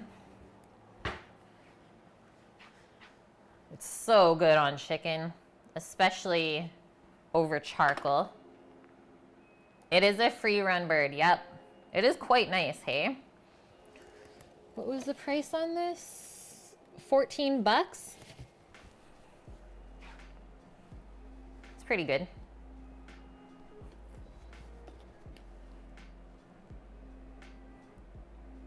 And so we want to season all over with this. Every time I say Tony's, Rook is like, yes.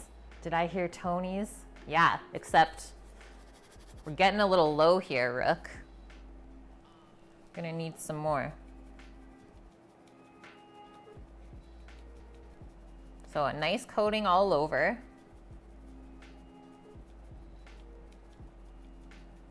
Has anyone in chat ever done the beer can chicken before? This is something my mom used to make quite often for us on the weekends. It was like a special thing in the summer. It's like beer butt chicken, yes.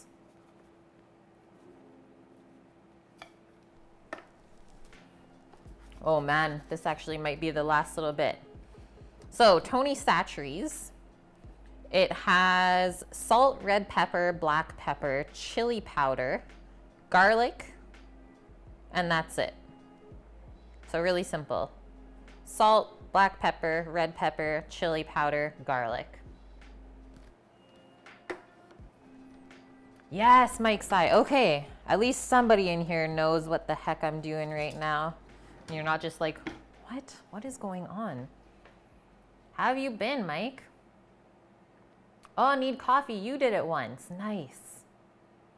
Yeah, this seasoning, I have found that it just goes really well with chicken though, especially if you're grilling it. But it is great for a lot of other things. Pork as well, fish, can go on and on.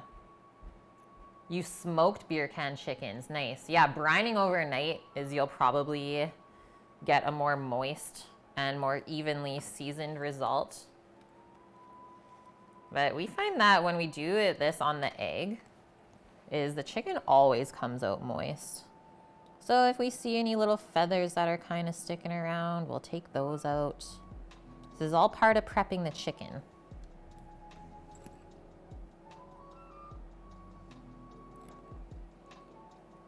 Looks good.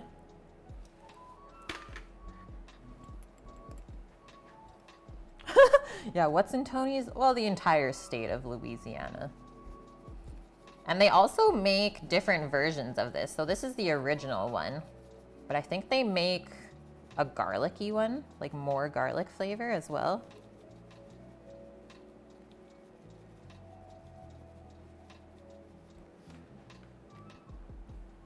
You did it with a can of Coke Zero. Oh my gosh.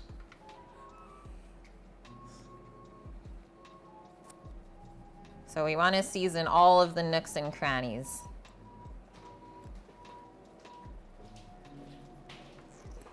The rooks and grannies? No, the nooks and crannies.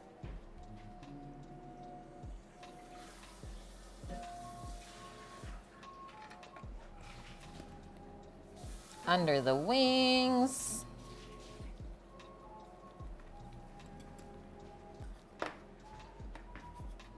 Yeah. It's getting close there, Sammy. It's getting close.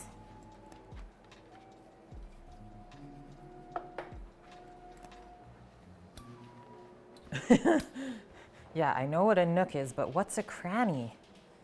Say what? Okay, I'm gonna use my hands for this. I know what a rook is. Yeah, I know what a rook is. Okay, next step. Very important. Opening the beer can. We're using a honey brown amber lager for this. I would always recommend maybe a cheaper beer. Lager is always good with chicken. You don't have to go super expensive with this though. Oh, sorry for that. She's a bit graphic. And then you do exactly what you think you gotta do. They don't call it beer butt chicken because you don't put anything up the butt. So I guess I will untruss this. And then maybe we'll retruss it. How long will the bread take to bake? About half an hour. I wonder if I should put the pizza port on, put the bread in the pizza port. No, it's okay. Okay. There we go, guys. And actually, we don't really need to truss this any further. I think this is totally okay. This is the setup.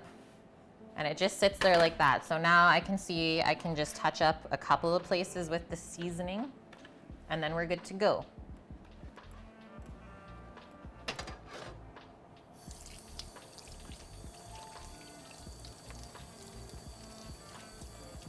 And so then as this cooks, obviously the beer is gonna get heated up and it's gonna start steaming the chicken on the inside as well. Adding a little bit of flavor, and it helps keep it really moist. So we're browning the skin on the outside, but steaming from the inside. Pretty awesome. I've never had a bad version of this. She looks quite comfy there, yes. Happy chicken. And then you can always play around with seasonings. Sometimes we did like a mustard rub on the outside and did some nice chopped herbs as well. Did the fuck get a new guru or the old one? I don't know. I don't think he's in here anymore. Oh, that's it. I gotta order a Tony's? Yeah. Now starting a Tony Chachere's fund.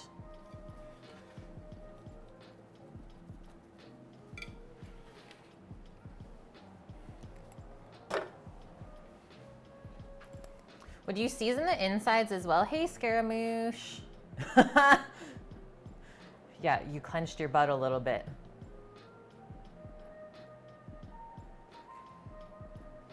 I actually don't know if it cooks more quickly, Mike's Eye. It says it should take about an hour, cooking at 350 Fahrenheit on the grill. So seasoning the inside, I don't know if that would help as much for this technique, but because I think as the beer steams, it'll just kind of make the seasoning run down anyways. I think the beer comes to a boil, but I think that every time we've done it, the beer has never cooked out of the can completely dry.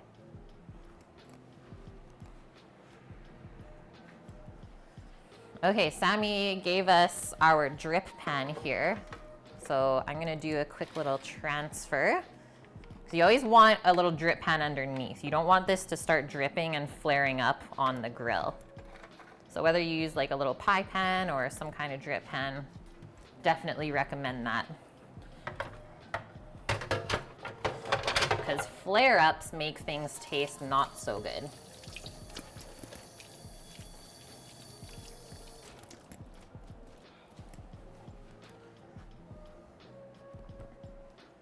I know, we need the cam on the inside of the grill, right?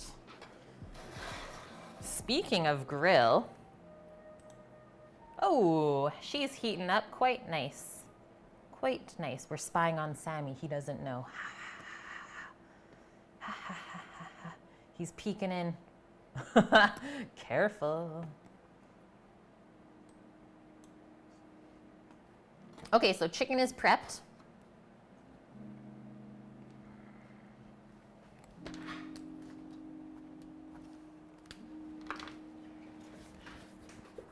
Can post that up outside. Now we're not going to put this back in the fridge. We want it to come up more to room temp, and that way it'll cook more evenly as well.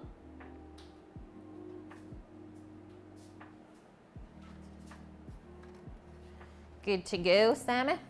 We have 14 minutes on our bread proof, and it's already pushing up the cloth. So I'm going to start preheating our oven for baking this. So I don't think it's going to take very long. That's a good bump. Don't look at it. I peeked. Why'd you look at it? I peeked. Can you barbecue an emu egg? Yeah, can you put a green egg inside of the green egg? This is Annie. We expect nothing less, Annie. Green egg squared. Yeah. Probably. We smoked the chicken egg.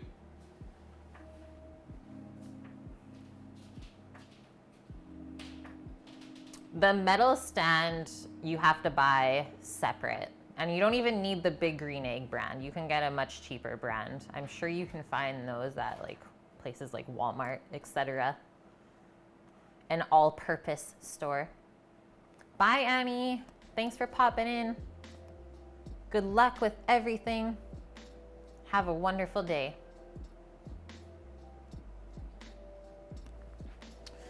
Okay, so with this chicken, we're doing Caesar salad. So I need to pick some greens from the garden as well. I was gonna maybe make the dressing, but I don't know if I'm gonna fool around with that today. We still have to crisp up some bacon for bacon bits, because what is Caesar salad without crispy bacon? And then I thought we would grill this other half of lemon with the chicken and then kind of put that over the Caesar salad when it's done, because I don't know if you guys have ever had grilled lemon, but it's really, really good. Add some char flavor onto that. You have a small type of green egg. Okay. Yeah, hunt down the fresh anchovies. We're gonna go down to the river. And then the croutons, we can make a little bit from the bread that we're gonna bake. So fresh croutons, yum. And then let's get the Asiago out as well. We'll shave some of that up. You always need some type of sharp cheese for Caesar salad, whether it's Parmesan, Asiago, maybe a little bit of Pecorino even. And we're gonna use the peeler for this. So you get shavings instead of shredded. What's up, Simon? Okay. You're just sneaking a peek? Okay. Are you lonely out there? A mini koi pond, that would be fun. Green eggs and ham. Okay, bye, Annie. Get going.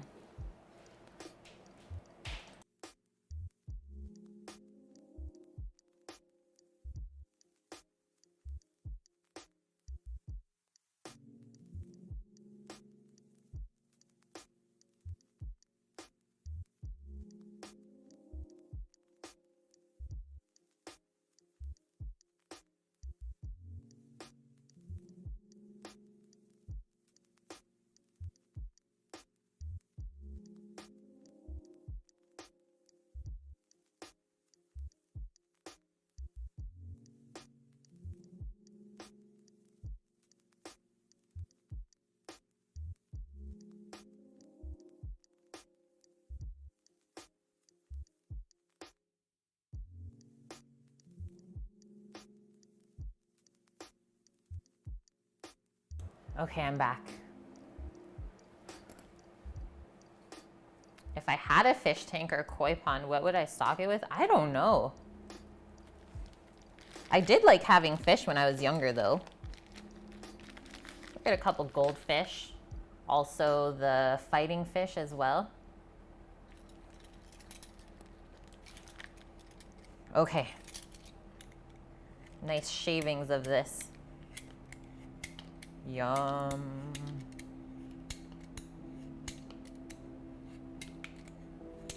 That way we get a good bite of cheese. I always hate when you go out and order a Caesar salad and you're like trying to find the cheese, because it's grated so fine. Where's that dang cheese at? Hey Connor, how are you? Oh, you mean food supplies fish. I don't know, can you do that? Can you keep fish that you eat in the pond? I don't think that would work very well. That's a tough call. Oh, new job is awesome. Thanks for asking. Yeah, finished up my second week this week and everything's been going good. I didn't mess anything up yet, crossing my fingers, and I've been learning a lot of stuff. The fish has to come from somewhere. It's true, yeah, that's true. I mean, I'm always down for like trout and salmon. Some of my faves, rockfish is always good. Okay, I'm gonna put this cheese back in the fridge right now. So that's one of our garnishes, done and done.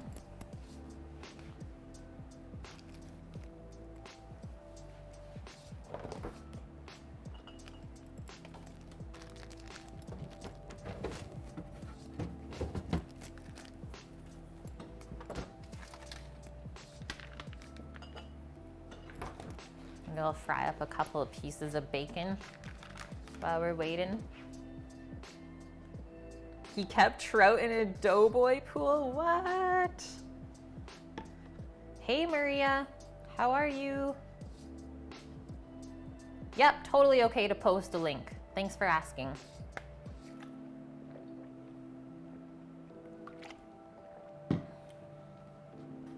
Yeah, we're cooking the chicken with the lid down. Oh, the color on that looks so good, Dust. Yum. Sprayed it with apple juice every 45 minutes. That looks like heaven. Yes, sexy indeed.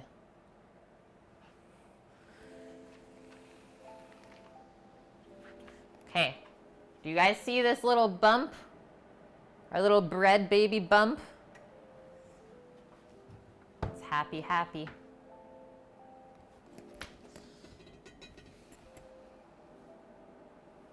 I'm gonna guess the pan I'm looking for might be in the oven already. Oh, success. Preheated pan. Sneaky Sammy. Somebody's 9-month subs right there on the stove. Yeah, the baby.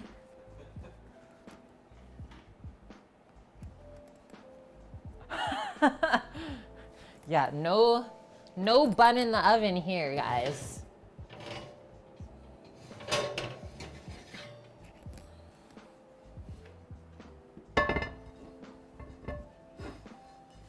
We'll be getting a puppers before that happens. First a doggo, then maybe a child. Sam, there is no child. Thank you. Okay. So, oven says beep. I'm ready. Check out our dough.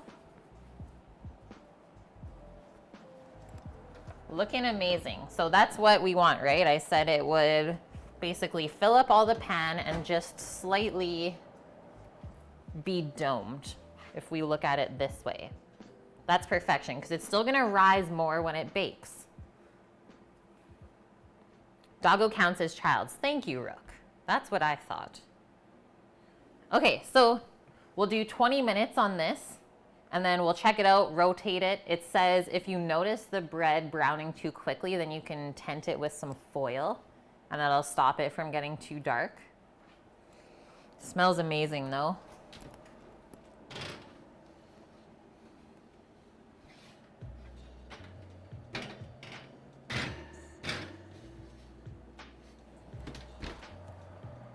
"20 minutes.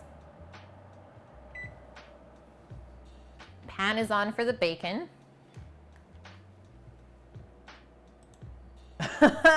You're only comfortable with babies less than a month old? That's great.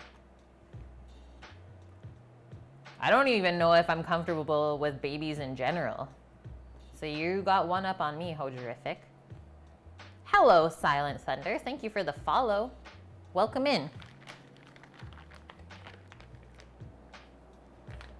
Let's do 4 strips of bacon.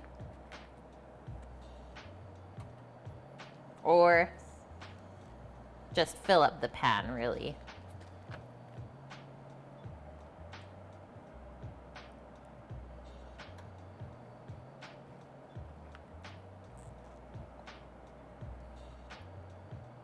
Well, I think that was a good guess at 4 strips. That's all we fit anyways. But they will shrink up a little bit as they cook, and then it'll fit better. Those are happy bacon strips.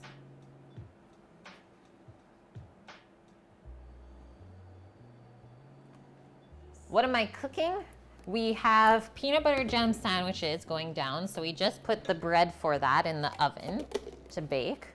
We made raspberry jam today. We made peanut butter already for it. And now we're working kind of into our main course for lunch, which is a beer can grilled chicken going with Caesar salad. So we're just making some bacon bits right now. Then we're going to head out into the garden and pick our lettuce for this salad.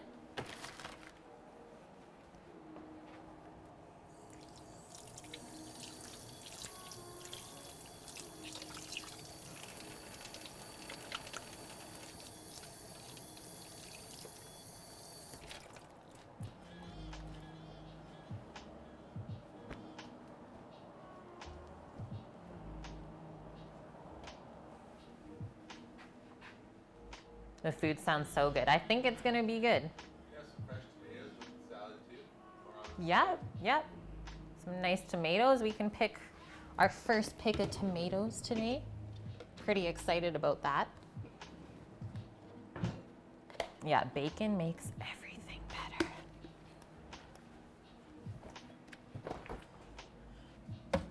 If you're ever wondering, oh, how can I make this better?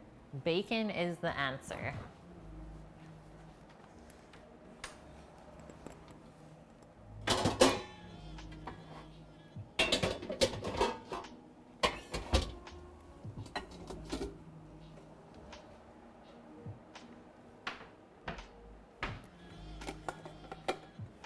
Okay, salad bowl.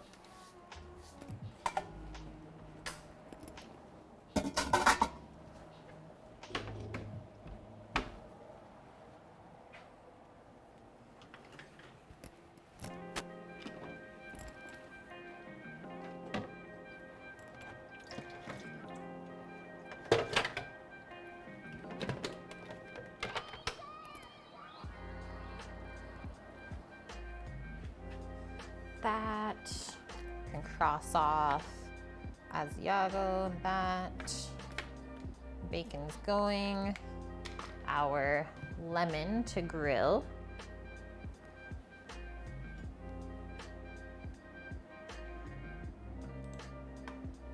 Oh, that's what you use. Someone asked me, or was it you, Dust, who asked me about this grill before?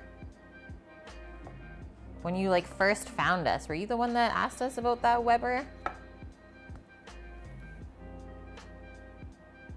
It's pretty cool.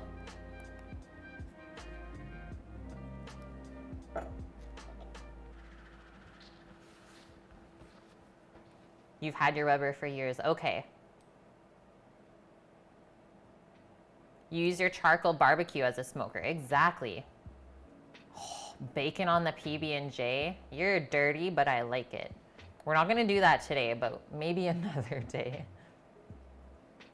Right, you can't grill on the bullet. You can only smoke.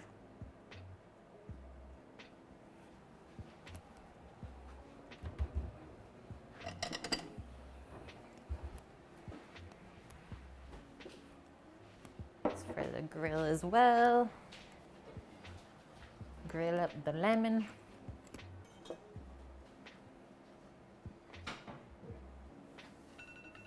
Oh, that was our timer for the bread, which is already in the oven. Success.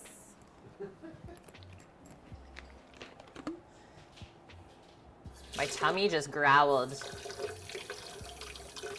Getting hungry.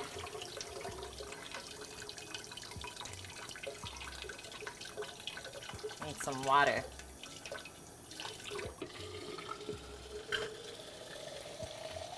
We got a hunger building here, guys.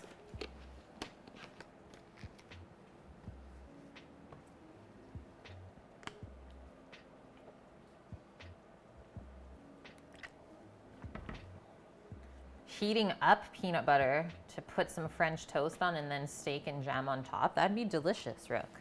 Totally. I like putting the peanut butter on like hot or warm bread, and then it just gets so gooey and delicious. Okay, we're starting to cook out our liquid from our bacon. Finally, start crisping it up. Take a quick peek at our bread. Holy smokes. I don't know. The loaf has like doubled in size. Like the height of the loaf is the same height of the pan now. Nuts. Yeah, peanut butter. I remember putting peanut butter on Eggos. Fill all of the little holes in the waffles. Peanut butter on waffles with sliced banana. Yeah, chips and salsa, Rook. So good.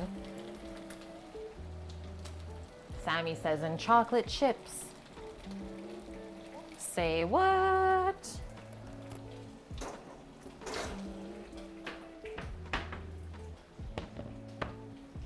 Taking a peek at something right now. So you guys remember all of the plums that my friend gave me, what, a week ago? Real quick, let's hop over to the cutting board. So I put them in the dehydrator, starting to dry out the plums for little snacks during the winter time. So good. These have been going since yesterday. So my guess is it'll probably take about 14 to 16 hours to dry this on a lower temp as well. So I have the temp set at 125 Fahrenheit. Yeah, they look super good, hey? I'm excited. I wonder how sour they're gonna turn out because we're concentrating the flavor, right? Oh, that's right, Rook. Yeah, we almost got you to send that to us.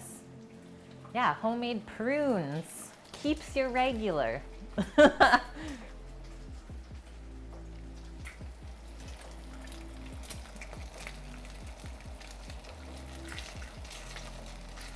We're starting to sizzle. You guys hear that?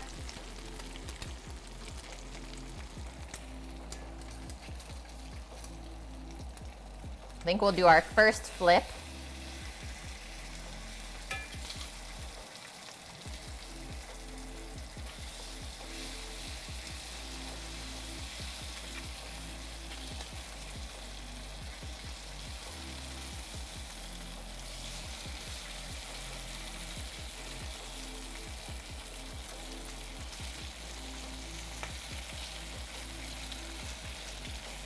There we go. That's starting to fit a little bit better.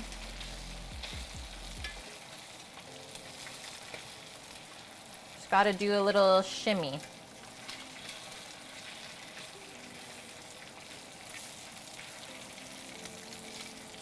Does anyone ever use one of those bacon presses to weigh the bacon down in the pan? I've always looked at getting one of those. The cast iron. Sizzle, sizzle. Hey, Pancake, how are you?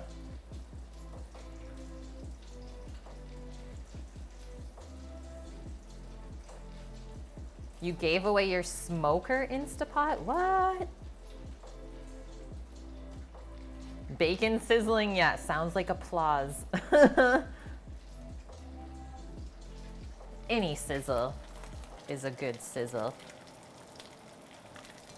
75 degrees to go. Nice, Sammy. Oh, it smells like bacon in here. No, really? Oh, yeah. Bacon. Why do some bacon come up curly and why do other ones remain flat? I think it all has to do with the connective tissue, because that's what shrinks really quick. So if there's more connective tissue in the belly, then it will shrink and go curly. If there's less, and I also find that the thicker cut bacon doesn't curl up as much as well. It would house a cup with wood chips? That is so cool, Rook. I've never heard of that before.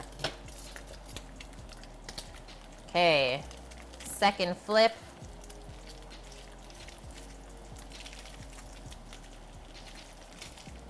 Oh yeah, we're getting crispy. The crisping has commenced. I think we're almost there.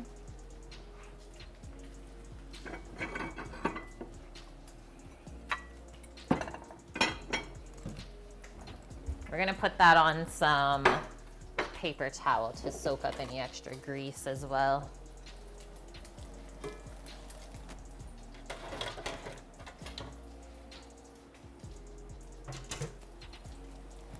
I think these two in the middle are good.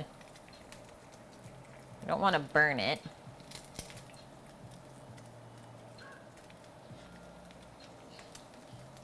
One more flip for these last two on the edges. Now we can turn our pan off.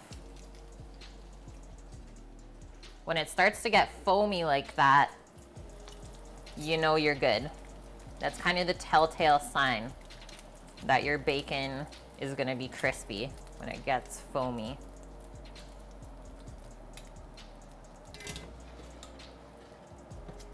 Take that off the burner.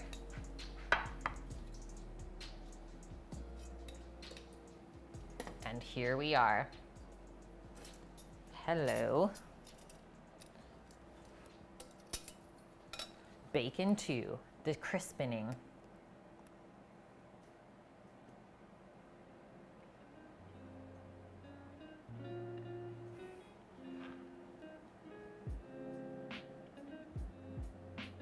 It's still sizzling.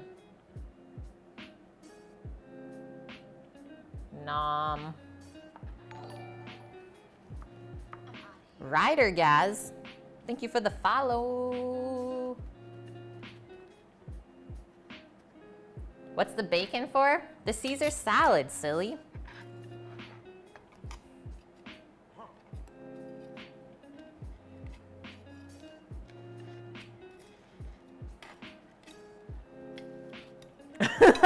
Oh, geez. It's okay. I'm just bugging you. I legit had a Caesar salad, about 2 weeks ago when we went out to this pretty fancy place for dinner.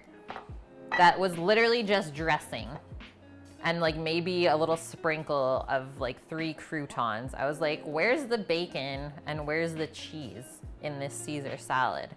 Also, the dressing like had 0 garlic in it. I was like, this is one of the saddest Caesar salads I've ever had. So now I'm having a proper Caesar salad because I wasn't satisfied last time. So now we can cut this up into little bacon bits or even strips. I think it's probably quicker if we stack them. Stack it all up. Do it all at once.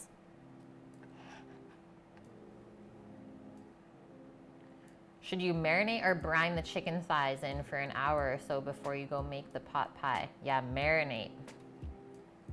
Efficiency, totally. This is where you save time.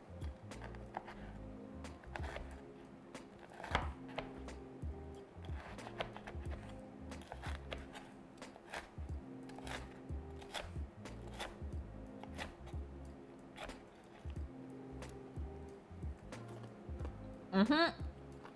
She's crispy. Chicken on the grill. Chicken's going on the grill. Amaze. Let's go look. Oh, Sammy's got the camera posted up at the garden.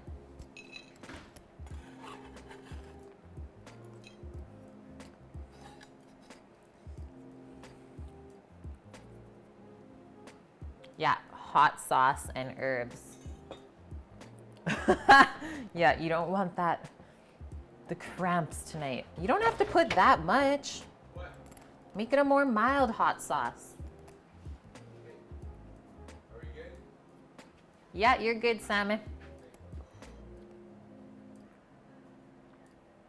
Oh, you actually found like my personal page on Insta. I always wonder who finds that page instead of my Cook with Kate one. Yes, honestly, screw bodybuilding, Dust. I did that for 8 months and I was like, well, I miss eating food. And it was way too much dedication for what you got out of it. It just was not worth my time or effort. I was just like a hangry person all the time. I felt bad for putting Sammy through that. Yeah, it was insane. Like I was training before work every day with my coach and then going to work like 12-hour shifts, but not being able to taste any of the food that I would make because I couldn't eat that stuff. It was really, really weird to be a chef and go through that. But damn, it taught me dedication for sure. And now I know what I'm made of. I'm still proud of myself for trying it because you never know if you don't try. Honestly, Rook, I feel a lot better without that stuff. Maybe it is a good thing to go through once, but I don't think it's for everyone. And I realized after that first show, I was like, I don't feel like really happy after this. Whereas like a lot of the other girls were like, yeah, like so pumped. I was like, not worth it. Yeah, poor Sammy Sam. Yeah, there's one thing being fit, but it's hard to also be fit and really happy and enjoy life, because that also means like not going out to eat at restaurants and like maybe not going out with friends and like having a drink after work. All of that stuff is removed from your life because the temptation, right? Okay, so chicken's on. All things in moderation, totally. That was like over the top.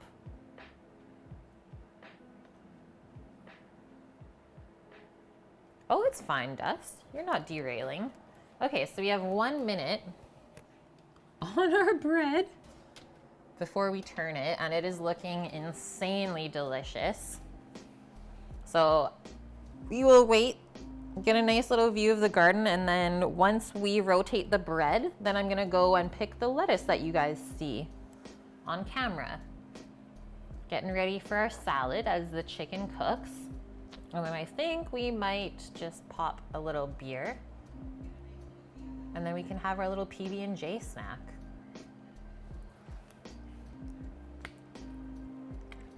Right? It is like a jungle this year, Rook. Welcome to the jungle. Yeah, Ice, the nasturtiums, good spot. They have been helping out so much, keeping all the pests out of the good stuff. Yeah, everything is just starting to bloom now. It's protecting the kale and the Swiss chard.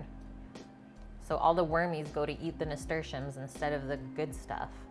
Although you can eat the nasturtium leaf. Oh, the bear will be back quite soon, Vune. Because those grapes should start to ripen. The bear will come back while you're streaming, I'm sure. Oh yeah, I think so.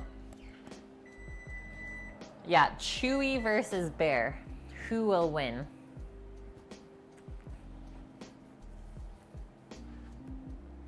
$300-1 for Chewy.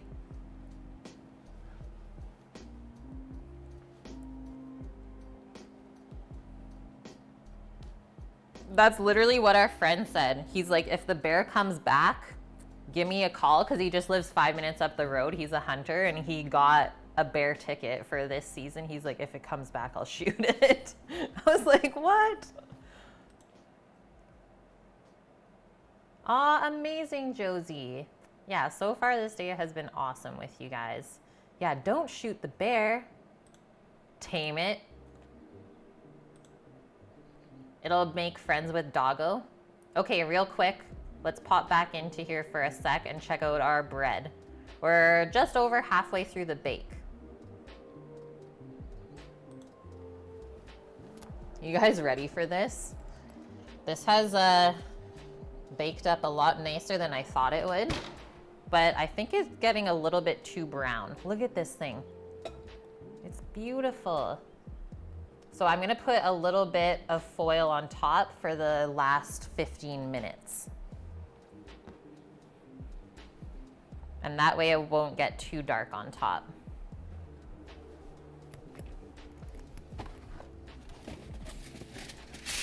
Kind of the same as putting foil over your pie crust. Okay, turn down your headphones if you're watching, because this might be loud.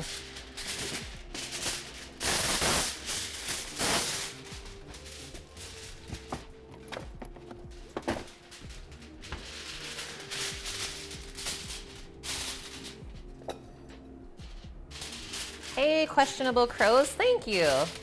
Yeah, a lot of work has gone into that backyard. So we don't need to put the foil on tight. We're just making a barrier. So something like that is perfect. Hasn't seen him yet. Holy shit. Rook, you didn't see the emu egg? Oh my god. So guys, I'm gonna go 10 more minutes with this, and then we'll actually check it with a thermometer. Look at this thing. Emu egg, 8 to 12 chicken eggs in one egg. What? Right? We got 9 of them. 9 of these guys. What am I hearing echoing? Outside. Oh, okay. It's okay. Any face soon. It is outside. It sounds like it's in here. Yeah, but it's not. Weird. Yeah, it's huge. Nike, welcome back, man. And hi, Onerous.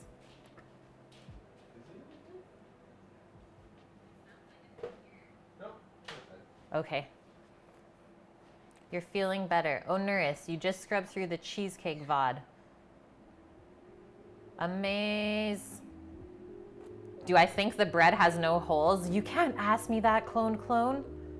That's very stressful to think about. And well, if it does have holes, at least we know that we made it with love. It's artisan. That's what you have to do. If the bread looks weird, well, it's artisan. It's how you get away with it.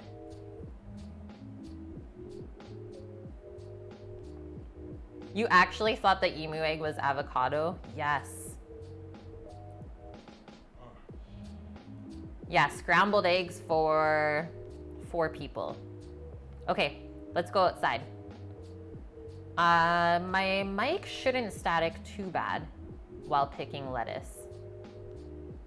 It is huge. The only other egg that's larger than the emu egg is the ostrich egg. But that's just basically overkill.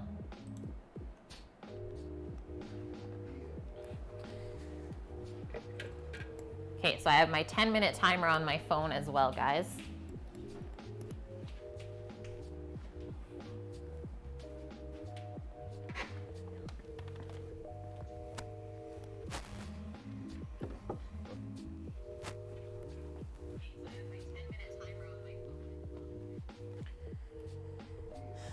Okay, so all of these really tall lettuce here. 1 second. What? Butter tarts are in the oven. And I can smell them. Oh my god, please kill me. I can't wait. Yeah, it's almost time. If you can smell them, that means it's almost time.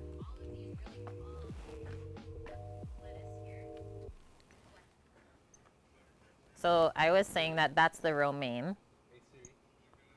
And we're actually gonna pull it out today. So let's do that. So when it starts to get this tall, that's known as like bolting, or it's going to seed. And so it'll start to want to flower. And basically every vegetable plant does this so that it can reproduce itself. So this would eventually flower, and then after that flower it will dry up, and then the seeds will fall back down into the soil and regenerate for next season. So plants are very sustainable on their own. It's very smart. And then once it gets to this point as well is when you start to see the little flower buds pop up, that's gonna start to change the flavor of your vegetable, and it'll go kind of more bitter and vegetal, I guess, like more green flavor, which is not actually the best. So once we notice it getting too tall, then we know it's time to pull it out. And I already started some stuff in seed, so started seed trays earlier this week, and I'm gonna transplant some radish back into this bed. And that way we don't have any time lingering for stuff to grow. So we always try and stay one step ahead with the garden, because you don't want to waste time during this season. Even those couple of days, 4 or 5 days, is stuff doesn't take very long to grow. So if you get a head start, that's always a better feeling. So that's it. I'm not going to pick any higher up because I know it's going to be too bitter. So you just pull this out, whack off any of the dirt from the bottom. And then we can also see that lettuce doesn't really have deep roots. So it's quite quick for growing, but this is actually how tall you can grow it. So we've harvested all of that over the season. Now it's just compost. So we will just throw that over the fence there and the deer will come and clean it up. And that is our little circle of life here.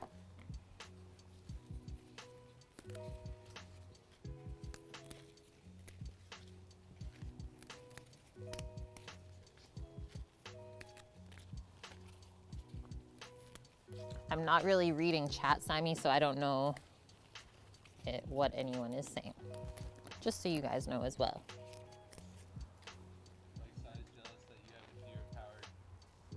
Composter.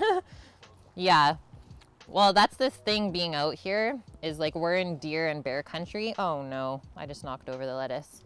So we're not actually allowed to have a compost bin going in the backyard, because then that will attract the wildlife into the yard, which is actually illegal.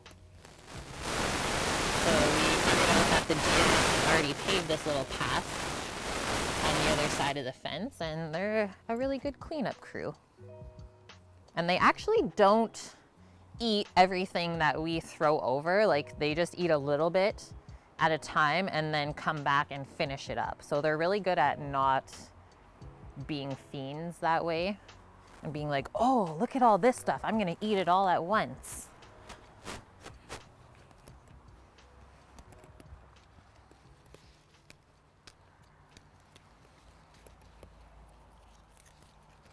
We have a couple minutes left on our bread,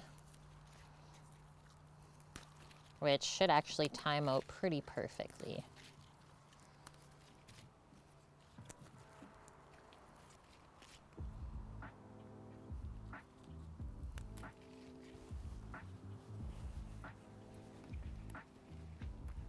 I think that's actually enough lettuce for us. Maybe we'll take some of this darker romaine as well.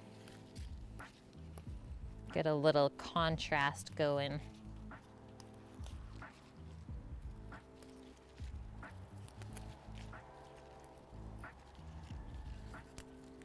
Yum. We're making a big old salad. Okay, 3 minutes.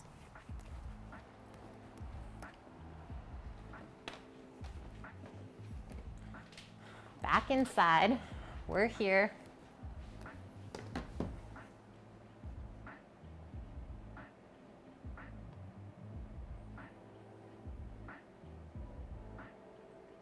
Yeah, Josie, we need a hammer to open up the emu egg. It's gonna be a really fun stream. Yeah, Nike, I bet you remembered when I just planted those seeds, and now look at it. She's a jungle. Yeah, that's what we were thinking, Mike Size. The yolk would be really good with curd or like a creme brulee as well. So good. Okay, I'm gonna bring you guys back to the grill. And I think it might be time to crack open a beer. It's getting warm out here. The grill and a wild salmon.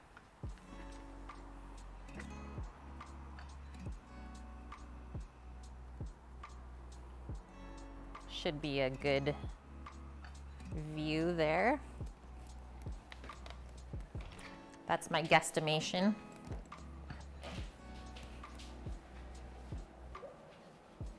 Perfect.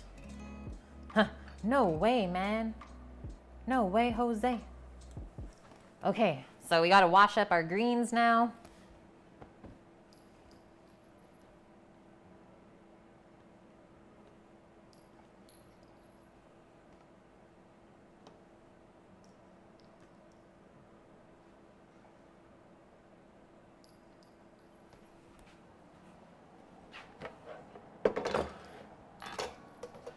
Quick little rinse just in case we got some bugs.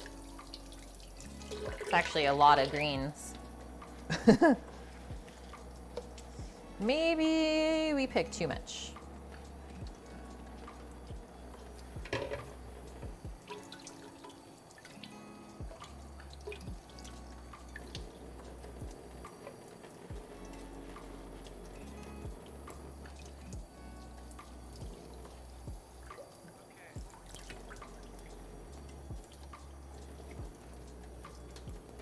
we can also do this view. We can do that. That way we can see outside and inside. Yeah.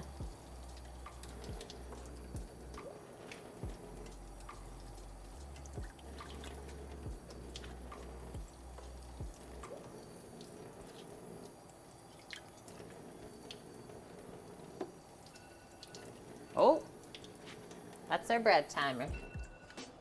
Perfect. Check it out.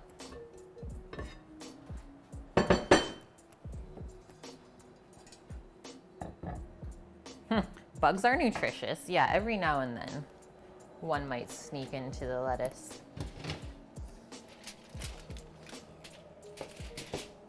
So this has been half an hour.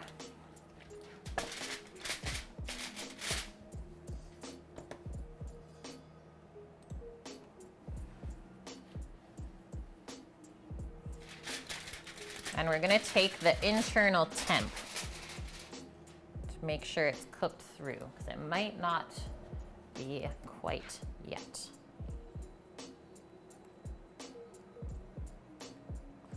So 195 Fahrenheit is the temp we're looking for. You wanna go right to the center of the bread.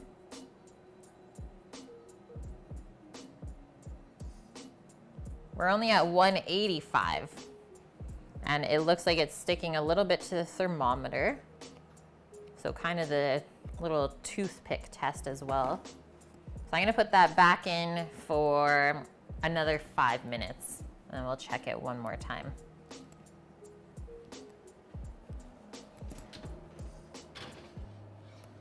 We're almost there though. Yum, yum. And I took the foil off because it's not gonna brown up too much more in that small amount of time. Okay, back to me washing lettuce.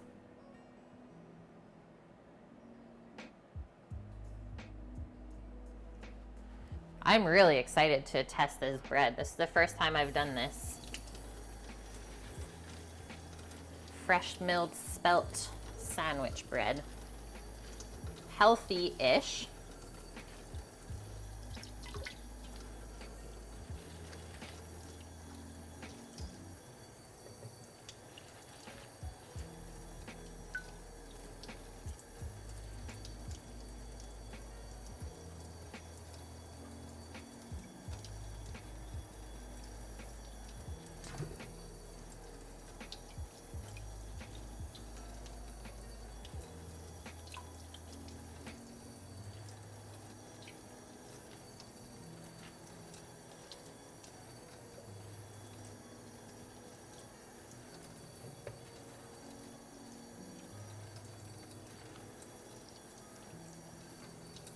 So the question now, guys, is do we pan fry the croutons in the remainder of the bacon fat from the frying pan? You guys ever do that? Instead of baking the croutons? It's a lot more rich to do it in the pan. And I think it works better if your bread is fresh. Because typically you want croutons really crunchy, right? But it gives so much flavor if you do it in the pan that way.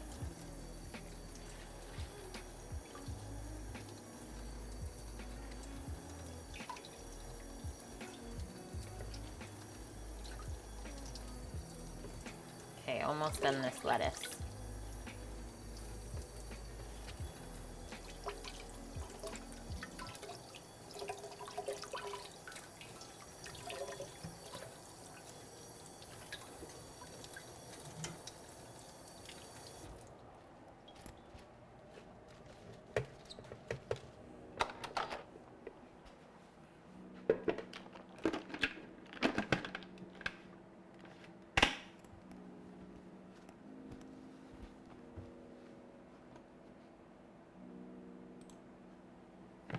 Spin out our water so that our Caesar dressing can stick onto our lettuce.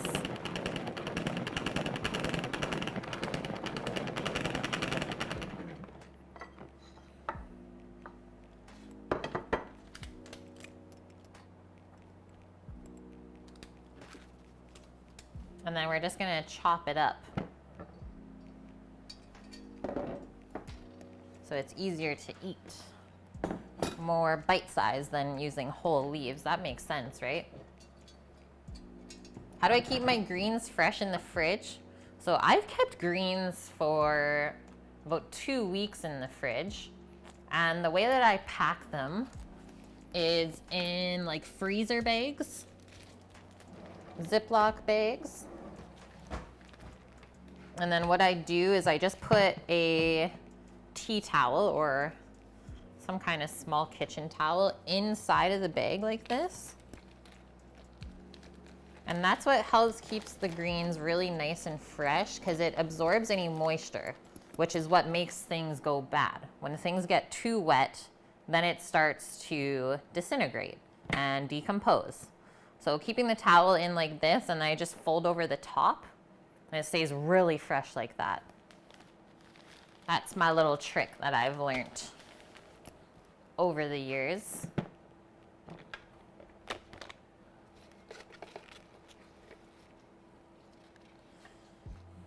Because I think this might be too much lettuce anyway, so I might have to pack some up.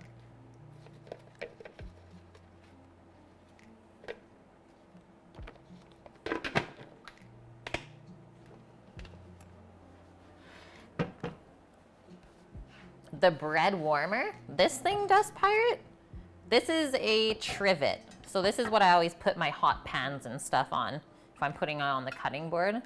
And that way it won't burn the wood from being super hot. A little cast iron trivet. I found this like secondhand from someone selling it online. I don't know where to find any other ones, to be honest. I want many more.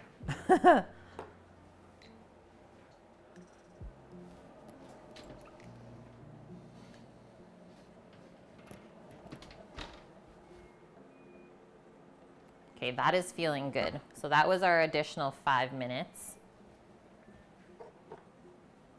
We can test one more time with our thermometer.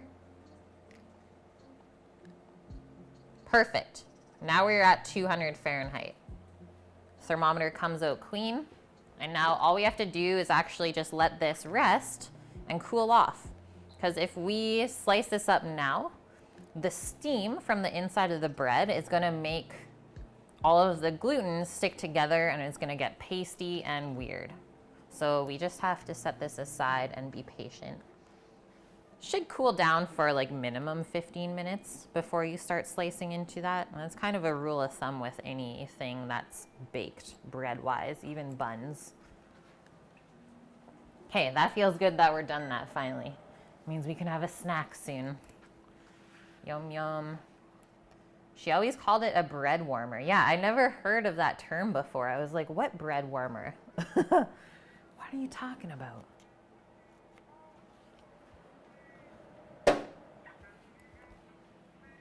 I really like baking bread, so having that grain mill really kind of pushes me to bake more. I really want you to try doing the starter for the sourdough in the circulator to warm it up. Okay. I think that's a waste of time, but okay.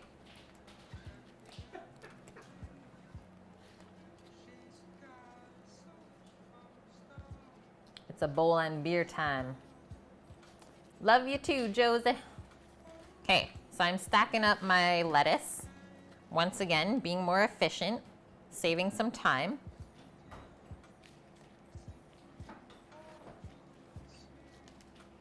What kind of bread is it? It is a sandwich bread from King Arthur flour. So just a classic sandwich bread that we jazzed up a little bit. So here's the recipe if you want to check it out. King Arthur flour is like my favorite go-to site for anything bread related. And then we just mixed in a little bit of spelt.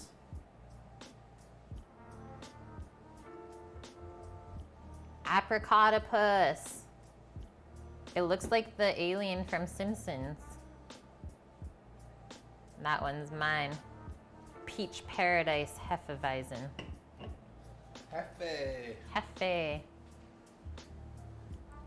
Sam uses an apricot sour.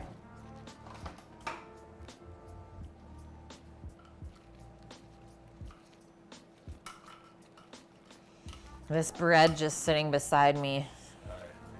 Deadly. Okay, so chop up our greens. I like to go maybe 1-inch pieces. This is a nice bite size. And then into our bowl.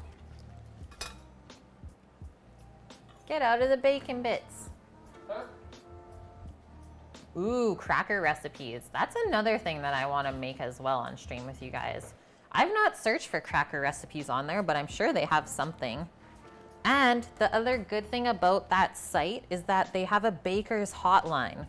You can literally call this number and be like, my bread's not working out, what happened? And they'll like guide you through the process to fix it. Pretty cool. That's awesome. Would you see the chicken? Yeah, we would like to see the chicken, wouldn't we, guys?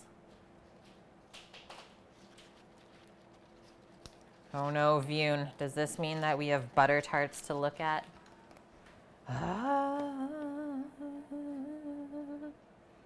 Okay. Chicken cam. We're going in.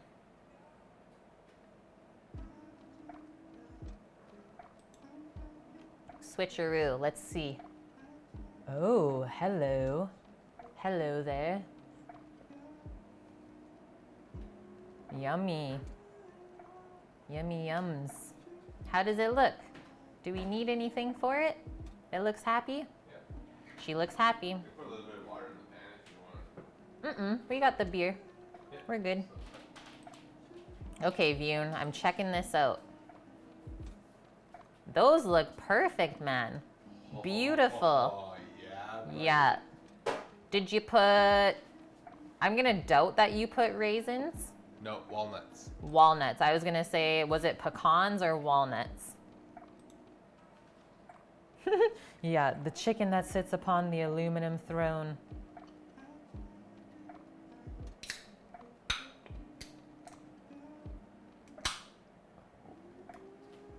A little bit of splash. Sploosh. Sploosh badoosh.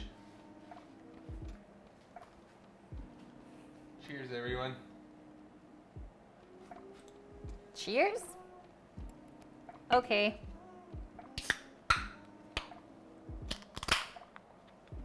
You splooshed on the bread. We splooshed the bread. No, you splooshed the bread. Cheers. Cheers. Cheers, guys. It's Sunday. Hope you're enjoying the day. It's nice and sunny here. Yeah. Yeah, you know, it might be because the butter tarts are still burning hot. Literally molten lava inside there with the sugar.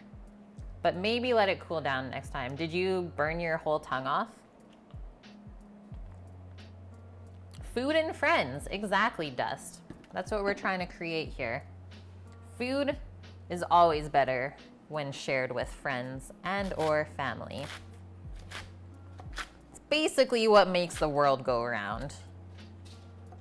It's like in all of these different cultures, and all of the things that make us different, food is one thing that always brings us back together. I miss doing our dinners that we used to do. Yeah, we used to do a lot of potluck dinners at our apartment in Vancouver. We would rent out a meeting room in the building and have a bunch of our friends over. We would make like a big piece of meat and maybe a side to go with it, and then our friends would bring a bunch of other stuff. Really, really fun.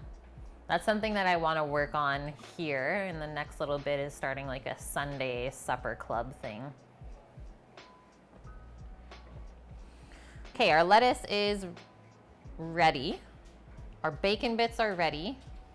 We can make a little bit of crouton from our bread that's cooling off. Our Asiago is grated, or grated. And we just have to grill some lemon up. Huh. Yeah, wait, wrong emote. There she is. Oh, I hate burning my mouth. Hate it so much. Burnt their mouth. Vune, because he couldn't wait for the butter tart. You're not That's the tasting worst. anything for a week. That is the worst. Okay, guys. I'm actually driving through Berlin right now. Jam. Peanut butter. It's happening.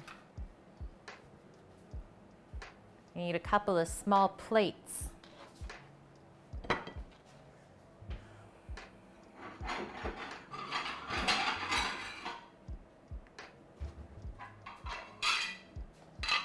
Gonna chase the leafy dragon? These socks are for you, Vune.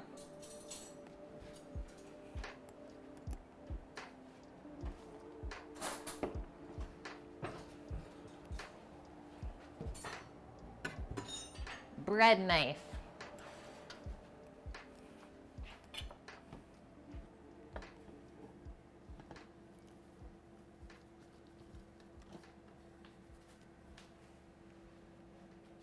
She's still steaming.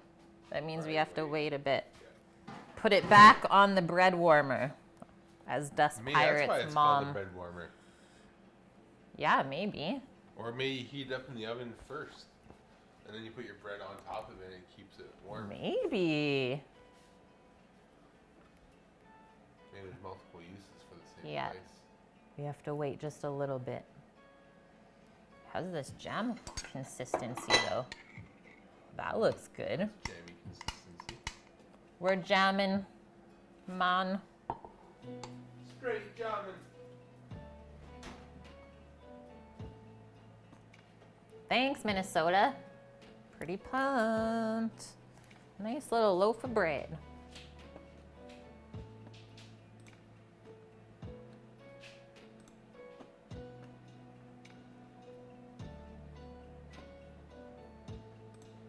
Hey, Claire. How are you? So good to see you. We've missed ya. I haven't watched one of your streams in quite a while. My schedule's been a little bit messy lately. Yeah, long time no chat. Sammy, say hi. We got a Claire. Hi, Claire. Hi. How are you?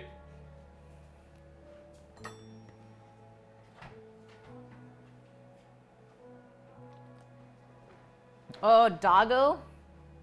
Doggo. Burgers the other day. I can go see if we got a Doggo around. Oh, I think she actually just jumped off the bed. Did you hear that, Sam? Yeah. She's like, did I hear someone say Doggo? Doggo? We can give her a little peanut butter snack. That's a good treat for Doggo.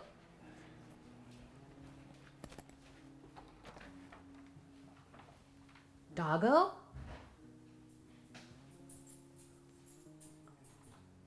Come on. Come in.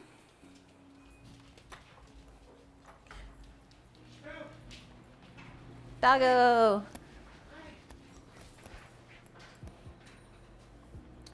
You know where the peanut butter is? Where's the peanut butter? Claire is a very nice person. She deserves all of the shout outs. Plus, she's a great cook as well.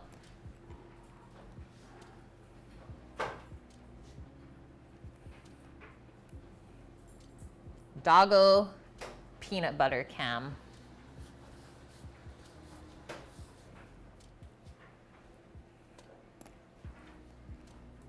Let's see, where do we go?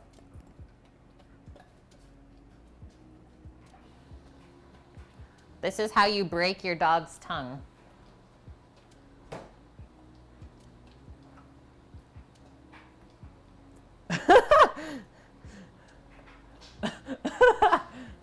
Okay, come over here.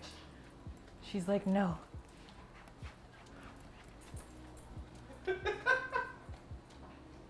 Come over here. Okay, City. No, come here. City. City.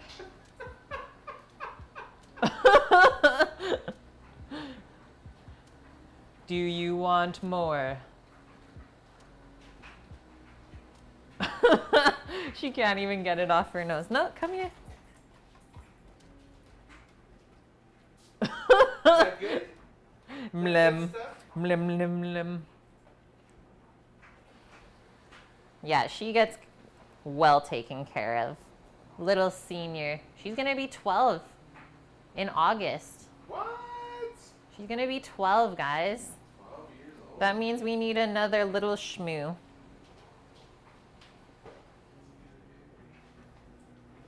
Good girl. Come here. Come here. City. City. Nope. City. Can I have a kiss? She's like, no. Can I have a kiss? Kisses. Kisses. Right here. She's like, what? Food? Food? Hey, sit. Over there. Back it up. Back it up over there. Yeah, you can have them lem. Over there. A shmoo. Hey, sit. City. No. She's out of it. Sit. What are you doing? Hey, where's the snacks? Do you like snacks? Where's the snacks? Can you...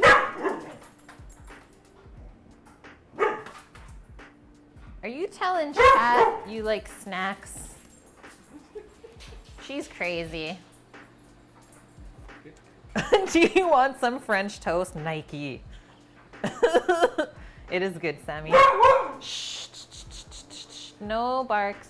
No. Shh, shh, shh, shh, shh. No. No more. You already got peanut butters. That's it.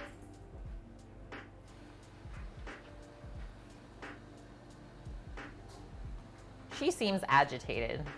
Well, that's what happens when you ask Doggo if she wants a snack. She will tell you what's what.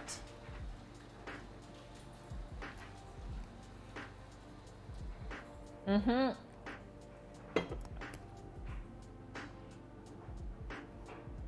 I think we're safe. I think we're safe, clone. Incoming hot bread cross section.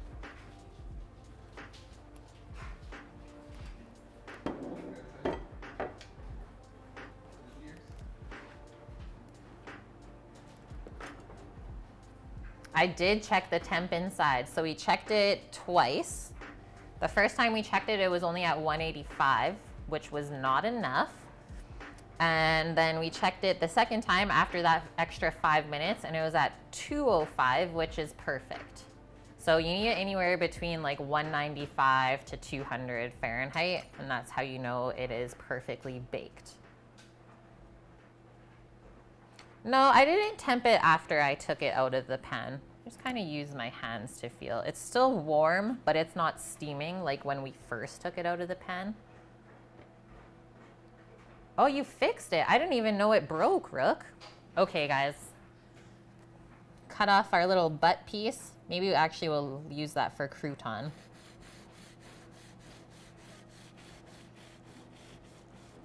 Never waste the butt end of the loaf.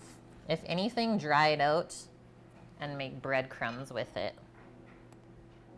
Yeah, butt piece, you slather with butter first thing. So far, no massive holes. She's still steaming though, but that looks really good.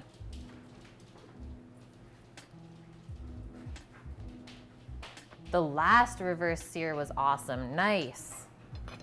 Hey, there we go. So crouton butt piece. Sammy says, He's getting the butter out.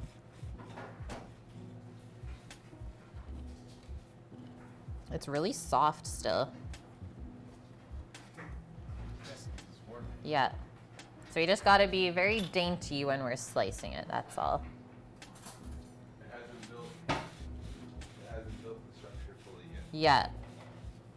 It says, why are you slicing me? I'm still warm.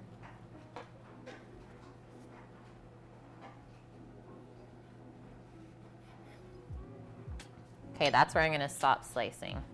Because I can tell I'm kind of crushing the crumb. At least we got our 2 slices for our PB&J, right? Reverse sear is awesome. And then if we look at this as well, you can kind of see how it looks like we are pulling it with the knife. See how it's kind of compacted there? That's how you know it's still too warm. Holy smokes! Damn, I was gonna go see Cheese Pizza. I was gonna tell you to go see him. We got a cheese pizza raid. Welcome in, guys. Thank you so much. Perfect timing. Let's get this close-up going.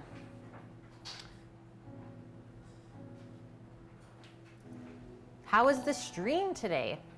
Thank you for the follow, Healthy Addict, a base 007. Yeah.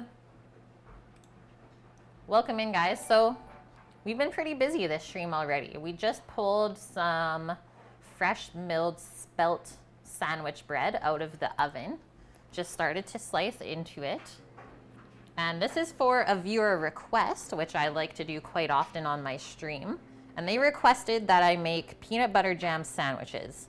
So instead of me taking the easy way out, I decided to make this a little bit more challenging for myself and make the bread, make the peanut butter in the blender, and make the raspberry jam. So everything's made from scratch. Is this semolina? No, we used spelt. Also mixed with all-purpose flour as well, though. Thank you for the follow, Shadow. Yeah, raspberry. What kind of pizza did you make today? Cheese? So this bread is still warm, so you gotta be really careful that we don't tear it while we're slathering on our peanut butter.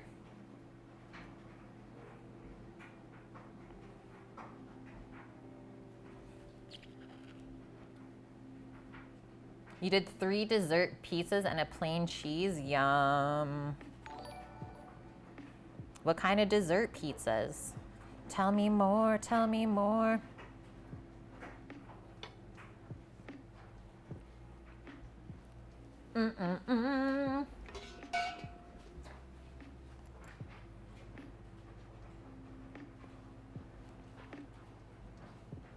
Klumpenhandler. Thank you for the follow as well. S'mores pizza, blackberry, ricotta, basil, and parm. Yum. Blackberry and basil is such a good combo. I love it, Rook. Singing those Grease songs together. Oh, this raspberry jam looks heavenly. It's even an almond crust. Oh, and a Bananas Foster's pizza? What? You fancy, huh? Yum. Hey guys, we want to make sure that we're spreading all of this goodness to the edge of the bread, right? It always sucks when you bite into your PB&J and all you get is crust. You're like, what is going on here? Dirtbag. Thank you very much for the 7 months. Happy Sunday to you as well. I hope you are well, my dude.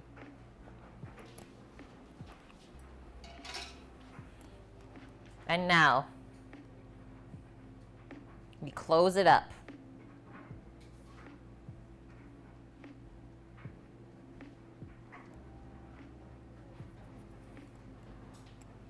Recovering? What happened? Probably got plastered. Woo! The diagonal slice. Maybe I didn't even put on enough jam. We'll see. Oh no, we're tearing the bread. 48 hours of partying? See? Told you. Called it. Oh yeah. PB&J for I think you need Sacampb more PB. Peanut butter and jam. Need more of both? We'll see. We'll see how it is with the warm Can I bread. take a photo first? Sammy says we need a photo first. Sammy's plastered with sheetrock. Yeah, that's the story of our lives during the week, Rook. Okay, we'll set this up like this for now. Actually, Caitlin gets plastered. I get sheetrock. Yeah, I'm the plaster person.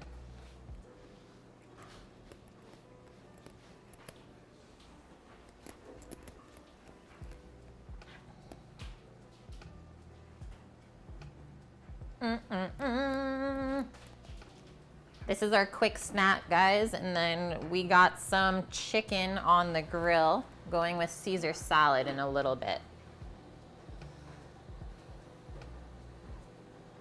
We'll be resting in like 4 minutes.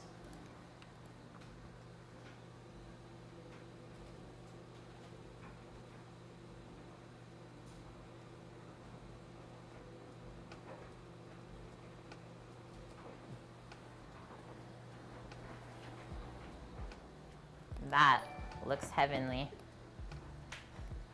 Looks as fluffy as cake. It's pretty fluffy. Red Dead, thank you for the follow.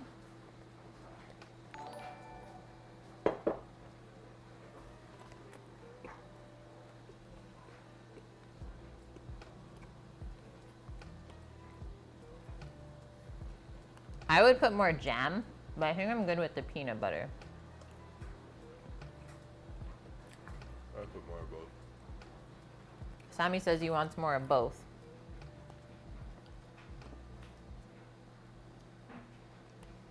That's just because the thickness of the bread. The bread is like, Right. it fills your whole mouth. You can see the spelt in the bread, I'm pretty sure. Back it up. Back it up. There we go. What's for dinner? I think we're having like a lupper, a lunch supper with our chicken and Caesar salad. Yeah, we're jamming. Oh yeah, never mind. We're having brunch with the chicken. And Yeah. the jam bread. Bread's so fluffy.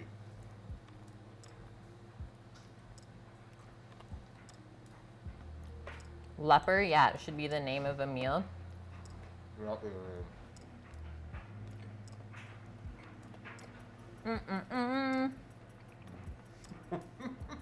Should not be. Why? Lupper. Is it better or worse than Linner? Thank you, Nike. Thank you for your support. How's the jam? Super good. Like, I want to use more. I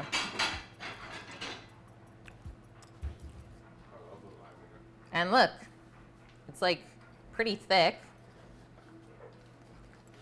Plus, it hasn't gone in the fridge yet either. So that's actually how easy it is to make raspberry jam. You don't need pectin, you don't need gelatin, no nothing.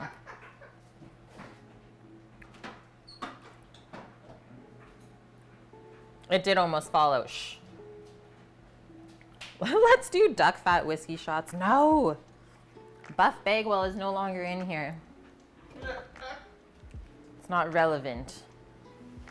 Mickey, welcome in, man. How are you doing? How's your mumsy? What happened to Buff? I think he probably went to bed. But he resubbed earlier in the stream. Not too bad, your mom is okay. That's good. Once again, sending our love over there to you guys. Your grandma would make strawberry preserves and you're not sure what's the difference between preserves and jam. It is the same thing, I would say. Basically, strawberry preserves just means that you're preserving the strawberry throughout the season, which usually involves cooking it down a little bit, taking the extra moisture out. Oh, while everyone's in here, you gotta show that egg again. No problem, Jess. This is the perfect little snack. So guys, yesterday we went to Emu Farm for all the newbies that came in here with cheese. Yeah, I love avocados. Biggest avocado ever. And we got some eggs because everyone's been asking us to cook with ostrich egg, which you can't find here, but we do have emus, which is the second largest egg that you can get. And we're gonna be cooking this up probably next week for brunch. We'll see how the rest of the week goes, but we might whip something up with it.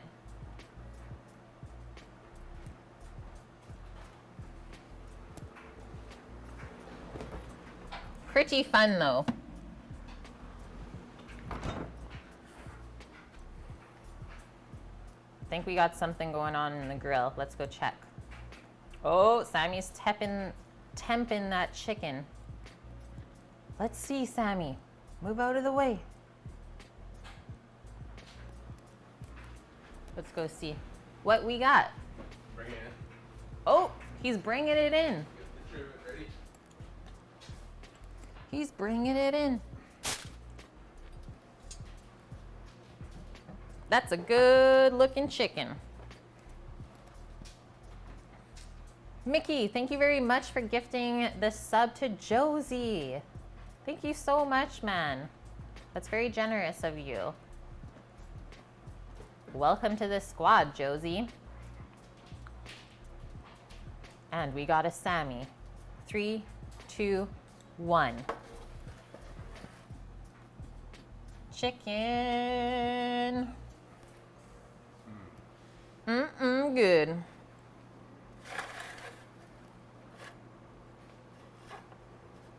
That's a happy looking chicken. Smells really good too. Chicken with Tony's. Yeah, exactly, Rook. So it's at 150 at the rest, so maybe give it a 10 or whatever you want to do. Sammy said he just pulled it off the grill and it's at 150 Fahrenheit in the breast. So it's got to rest for, I would say, minimum 10 minutes at least. But you can go up to 30 minutes resting it. Should be a third of the cooking time that you do. Yeah, a third of the cooking time is what you rest it. So this cooked for 45 minutes. 45 minutes? Okay, perfect. So about 10-15 minute rest. Dust, thank you very much for the 100 biddies as well. You guys are so generous.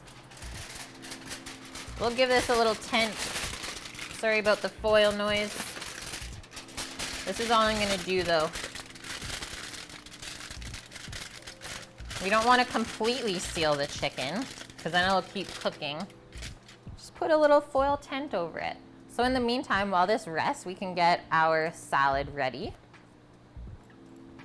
Sammy, do you feel like you need crouton or are we good? I think I'm good without crouton. Okay. Is that to keep the juices in? Exactly, Ice. I read something the other day online that was like, it's a sin to cut into meat that is still steaming. Because if it's still steaming, kind of the same thing cutting into a hot loaf of bread is, it's just not gonna be the same. And if we cut into this chicken now, yes, all of the juices are gonna flow out. It's gonna be dry and not good. So when you're spending an hour almost to cook something, give it that time to rest up and it'll just be so much better. Don't rush that process.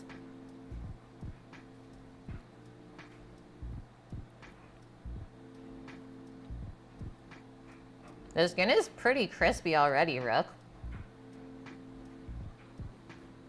Okay, I'm gonna move this over.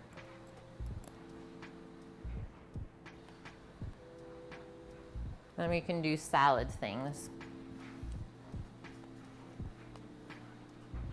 Hey, Foptics, how are you? Oh, that makes sense actually, is crisping it up after it rests.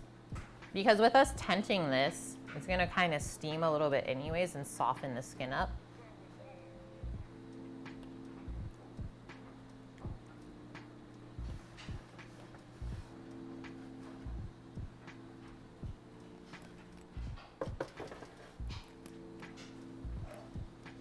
Switch it out.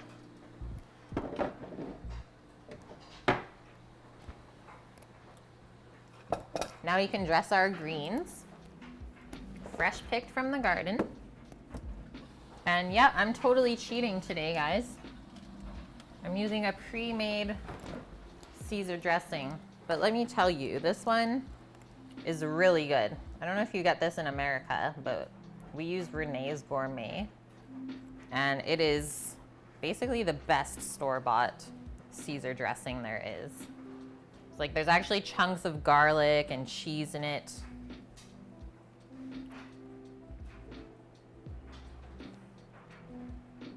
Yum, Rook. That sounds so good.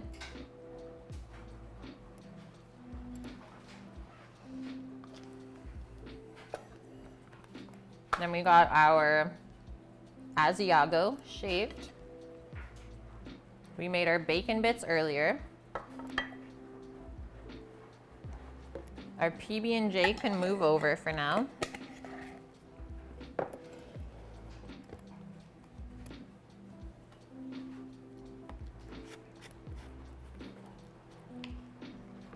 I could have made a dressing, yep. Call me out, Nike. This is me being lazy. I 100% take full responsibility.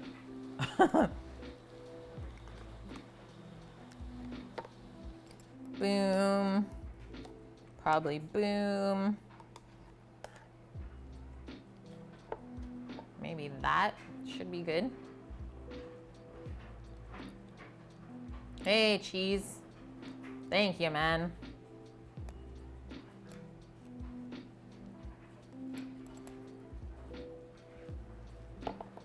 Yeah, sometimes you gotta be lazy. I spent the time baking the bread and making a proper PB&J. Caesar salad's just extra.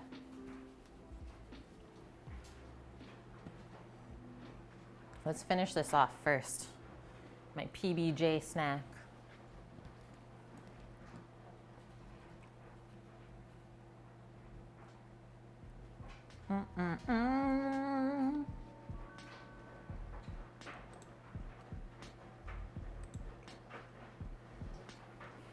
Can get some bowls out as well.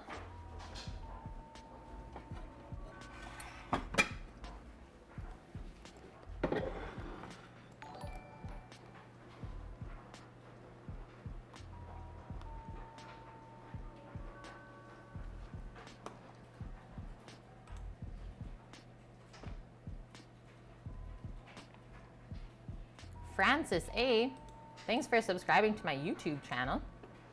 Thank you, thank you.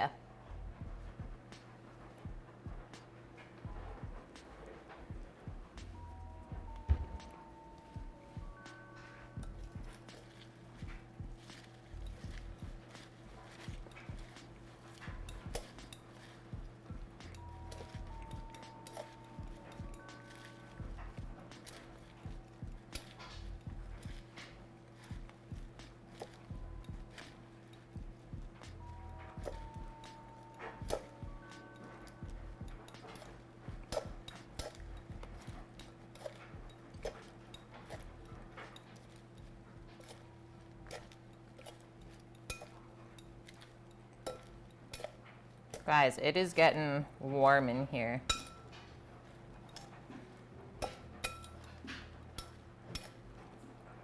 Add more dressing? No, this is good. Just takes a little bit to mix it up proper. Ah, and it's trying to escape. I don't like when the greens are like overly dressed and start to get soggy. You saw the method to my madness, Nike.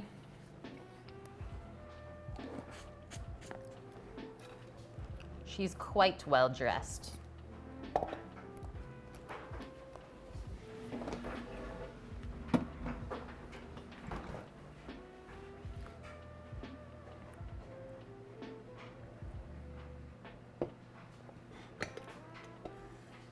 Now, plate it up. Yeah, but not all dressed. All dressed chippies. I'm in.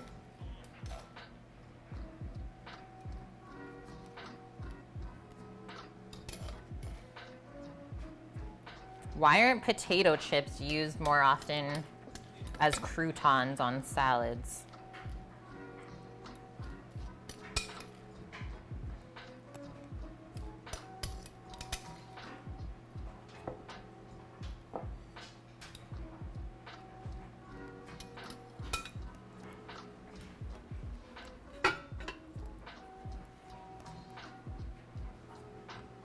Because the flavor goes well with the dressing. Yeah.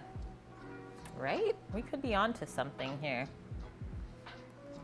Okay, I'm gonna do bacon bits. Actually, I'm gonna do cheesy pieces and then bacon bits. So we shaved some Asiago earlier with like a potato peeler or a vegetable peeler. That way we got nice big pieces of cheese in there. You're not trying to like figure out where the cheese is.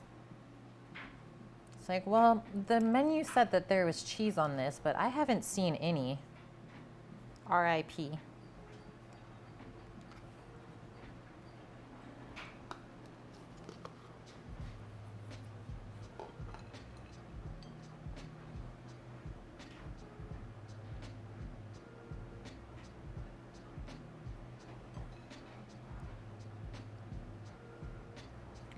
The bacon will add our nice smoky flavor and crunch as well. Well, actually smoky and salty, right? No skimping there.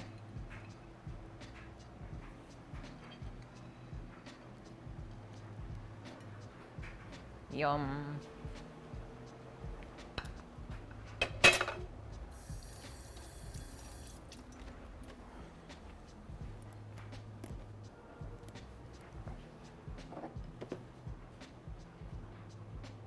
This is Sammy's little grilled lemon that he did for us.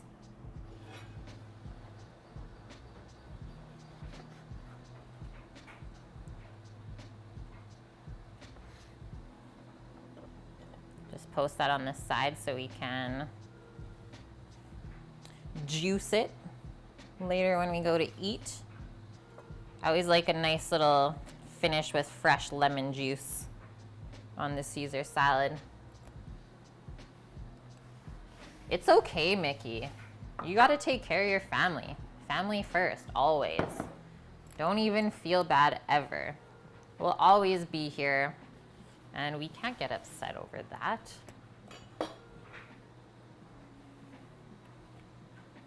We're just always excited when you are here. Okay, was that 15 minutes, guys? Can we carve the chicken? I think so.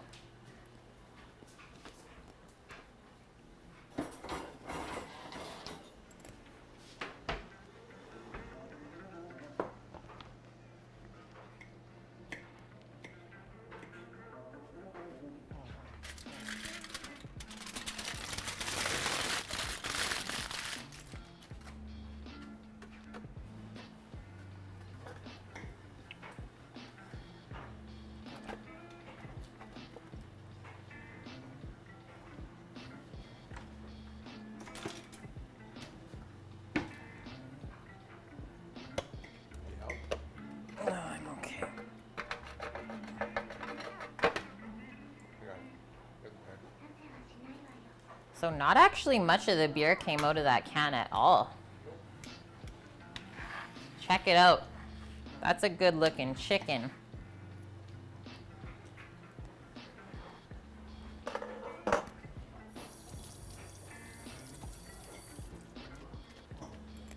Now we have chicken infused beer.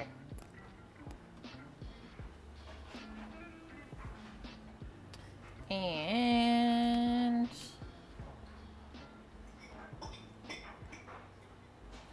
where are all the boning knives at? Right there. Oh, hello. Hello. Now you can start to take it apart. First things first, that comes off the bird are the legs. So we're gonna make a slit on each side of the leg alongside of the breast, and then that will open up.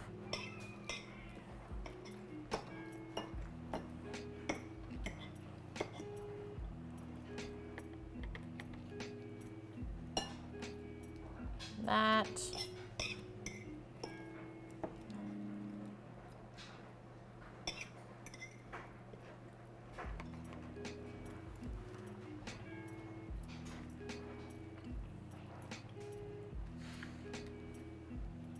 What?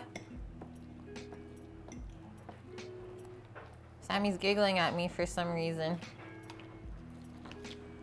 What's so funny, Sammy? Holy, juices are just like leaking out of there. Do you see that, guys? That's a good looking chicken leg.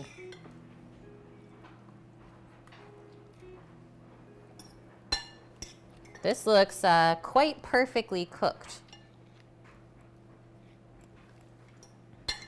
Quite nice indeed.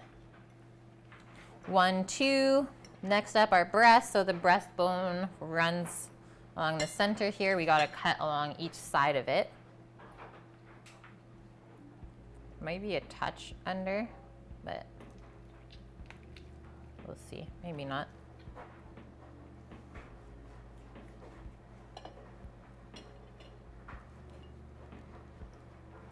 Sammy's not waiting. And there are also no words, so I'm left here wondering if it's actually good or not. Chicken's on point. On point. Did everyone die? Got a little bit of the charcoal flavor. Guys? Are we still live?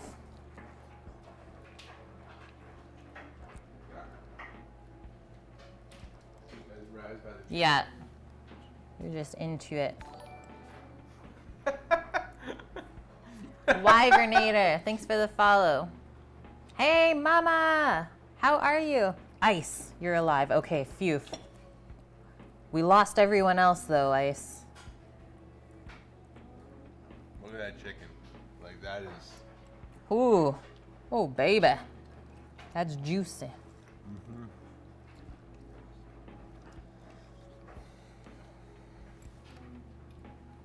Pancake. You guys are chilling. That's what I thought. If you think about it, this chicken almost costs the same amount as a duck. Yeah. And now to take the breast off of the wing.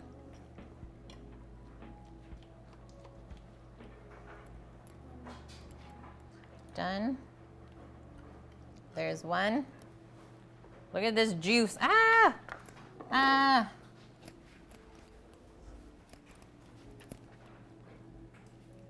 Literally running off the board. Okay, we're okay. Does the chicken taste like beer? Nope. No. It just helps steam it and cook it from the inside as well, so it makes it really, really juicy. It tastes like, well, Tony Chachere's obviously. A little bit of smoke. This is really hot still. And you get some apple. You get apple. Interesting, Sam. Man, that was juicy though. Well done. Done well. You've sneezed about 24 times. Oh no, Rook. Yeah, that's usually the case for me. If I use black pepper or like any kind of pepper, I will be sneezing in like a few minutes. Doesn't take long. Okay, I'm gonna put this back in now that we got all of our chicken pieces. Definitely made a mess, just dripping all of the juices off of the cutting board. They're still running. Insane.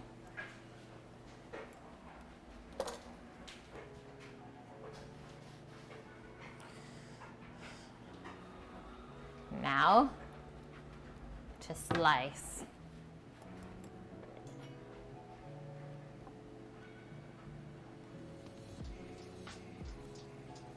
I want some of the chicken breast.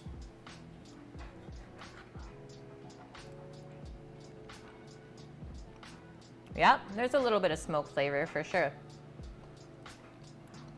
Mmm.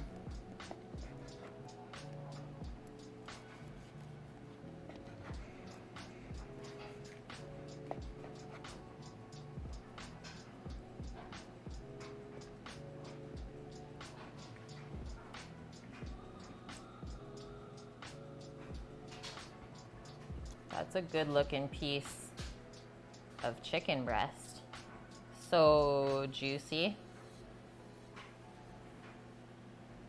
Okay, carrying on.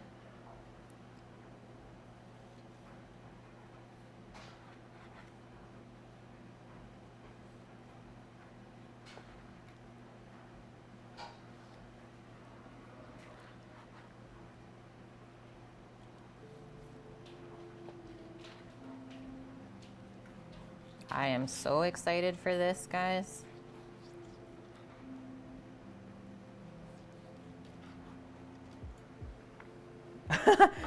Rook, keep doing the cam work. Come on.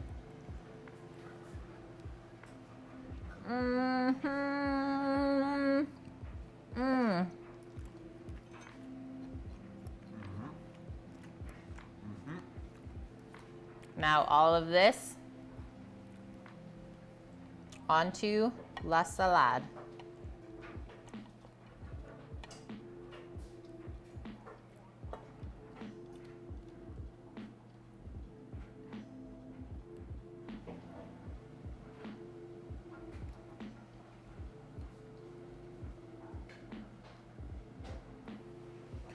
Okay, taking this out of here.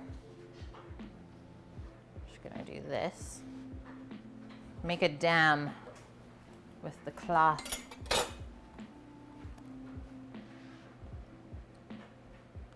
Can I smell anything from the beer on the chicken? Not really. Not really getting anything beer. Yeah, exactly. Maybe if we used a stronger beer like an IPA, we might get more flavor. But lagers are the lightest in flavor. Yes.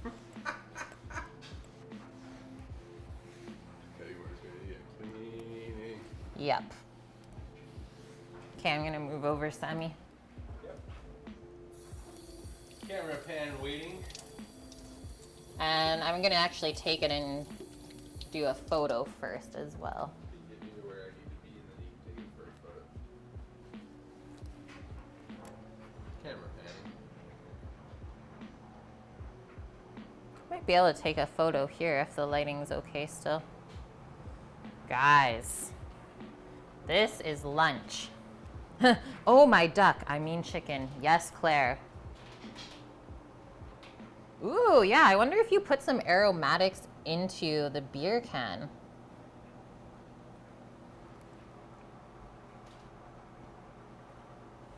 Yeah, Sammy never waits. I'm used to this.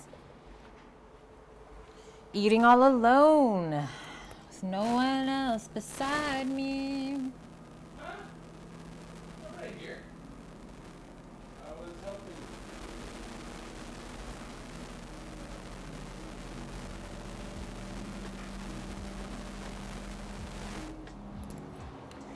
Sometimes you just need a chicken Caesar salad.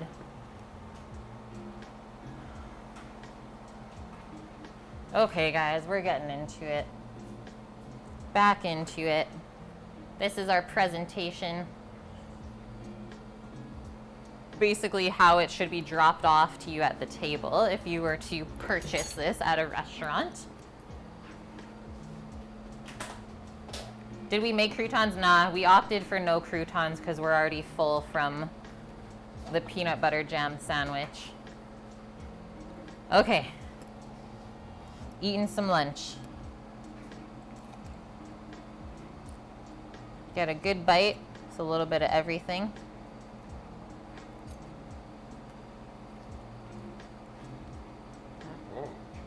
Mmm.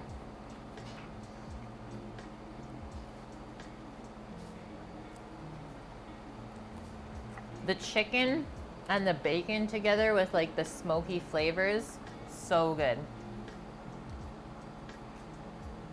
Yeah, get your biscuit out of the cam. We're not doing coconut macaroons right now. I'm trying to eat a Caesar salad. Sammy the man. I don't know if I would add eggs to this, Nike. Like traditionally a Caesar salad doesn't have any type of egg. Would be interesting though. There's nothing saying that you shouldn't do it. I think it would be really good with all of these ingredients.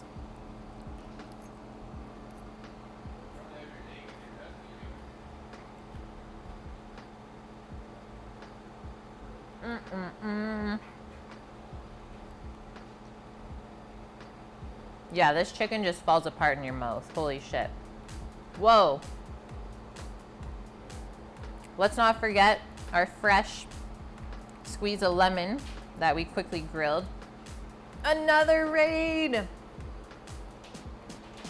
Let's get some hype in the chat and a warm welcome to Christopher Collects.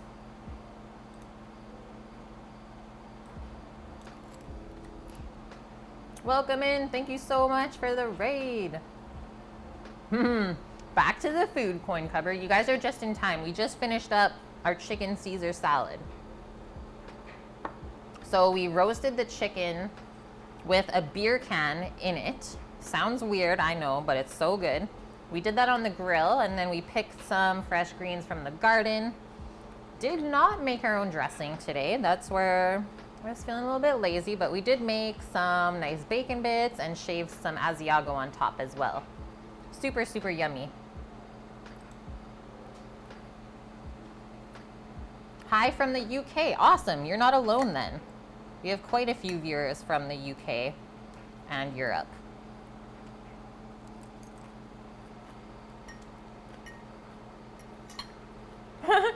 Yeah, now starving.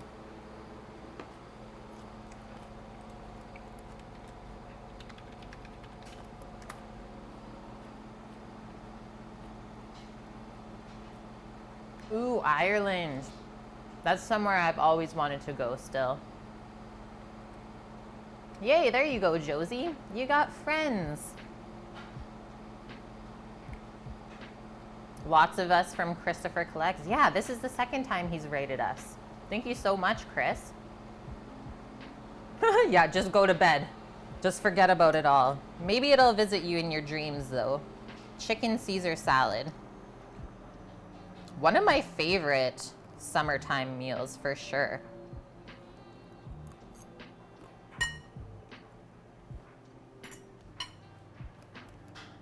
Oh, is that where Chris streams from, is the UK?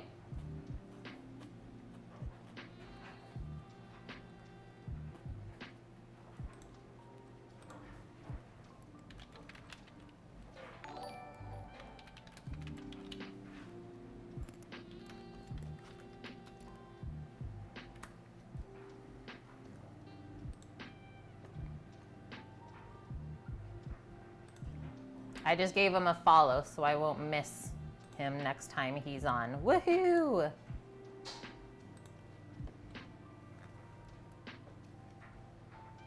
Oh, you guys met up in Wales today. Very cool. Thank you for the follow, Bob. Welcome. Okay. Kind of bad timing for you guys, but at the same time, maybe it's good because I won't make you starving all over again. Yorkshire, England. Nice. Coin Cupboard, thank you for the follow as well. I'm from Canada, but I have done some traveling in the UK. I did this maybe 4 years ago now. That's crazy to believe. But I have gone there and I did love it a lot. I think the closest I got to Wales was Newquay. Is that correct? I did some surfing there. Really fun. Liam, thank you for the follow as well. Okay, so I'm now searching for someone for us to go raid. If anyone has any recommendations, let me know. Otherwise, I will choose someone that I think we will all get along with. Looks like Beefherb is on. That could be a fun one. What are we thinking, guys? What are we feeling? Some more food? Our chicken life? Oh, your sister stayed in Ottawa for a year. Nice. Lord knows. Thank you for the follow. Cooking with Heidi. Okay, she's on. Sounds great, Rook. And Fat Pickles. Welcome, guys. I've been to Ottawa as well. Yeah, my fiance grew up in Ontario, so we went and visited family and did a little tour around there. Beautiful area. Master Temple, thank you. Welcome in, guys. Yes, Mama, I hope to catch you soon again. We will be streaming tomorrow. So we're back on tomorrow. And to be honest, guys, we've been kind of fooling around with this schedule because I started a new job 2 weeks ago. And I think the best schedule for Sam and I, just so we can kind of not overwhelm ourselves with work between our job and Twitch, trying to grow the community, is I think we're gonna stream Sunday, Monday, Tuesday, Wednesday, and then take like 3 days off in a row. And that way, if we maybe want to add a new or another stream in during the week, we can. But I think that'll work better for us. So we're gonna go straight Monday, Tuesday, Wednesday after today. And that'll be all for dinners because we'll be working during the day. So we should be starting around 5 p.m. PST. Okay, cooking with Heidi. Lynn, thank you for the follow as well. Okay guys, I hope you have a wonderful day. Thank you very much to the Rates from Cheese Pizza and Christopher Collects, all you new followers. I hope that you come and visit us again. Wasn't there somebody before that? Or was that the two? I think that was it. Okay, we're gonna go visit another cooking streamer. Her name is Heidi. Let's go show her some love.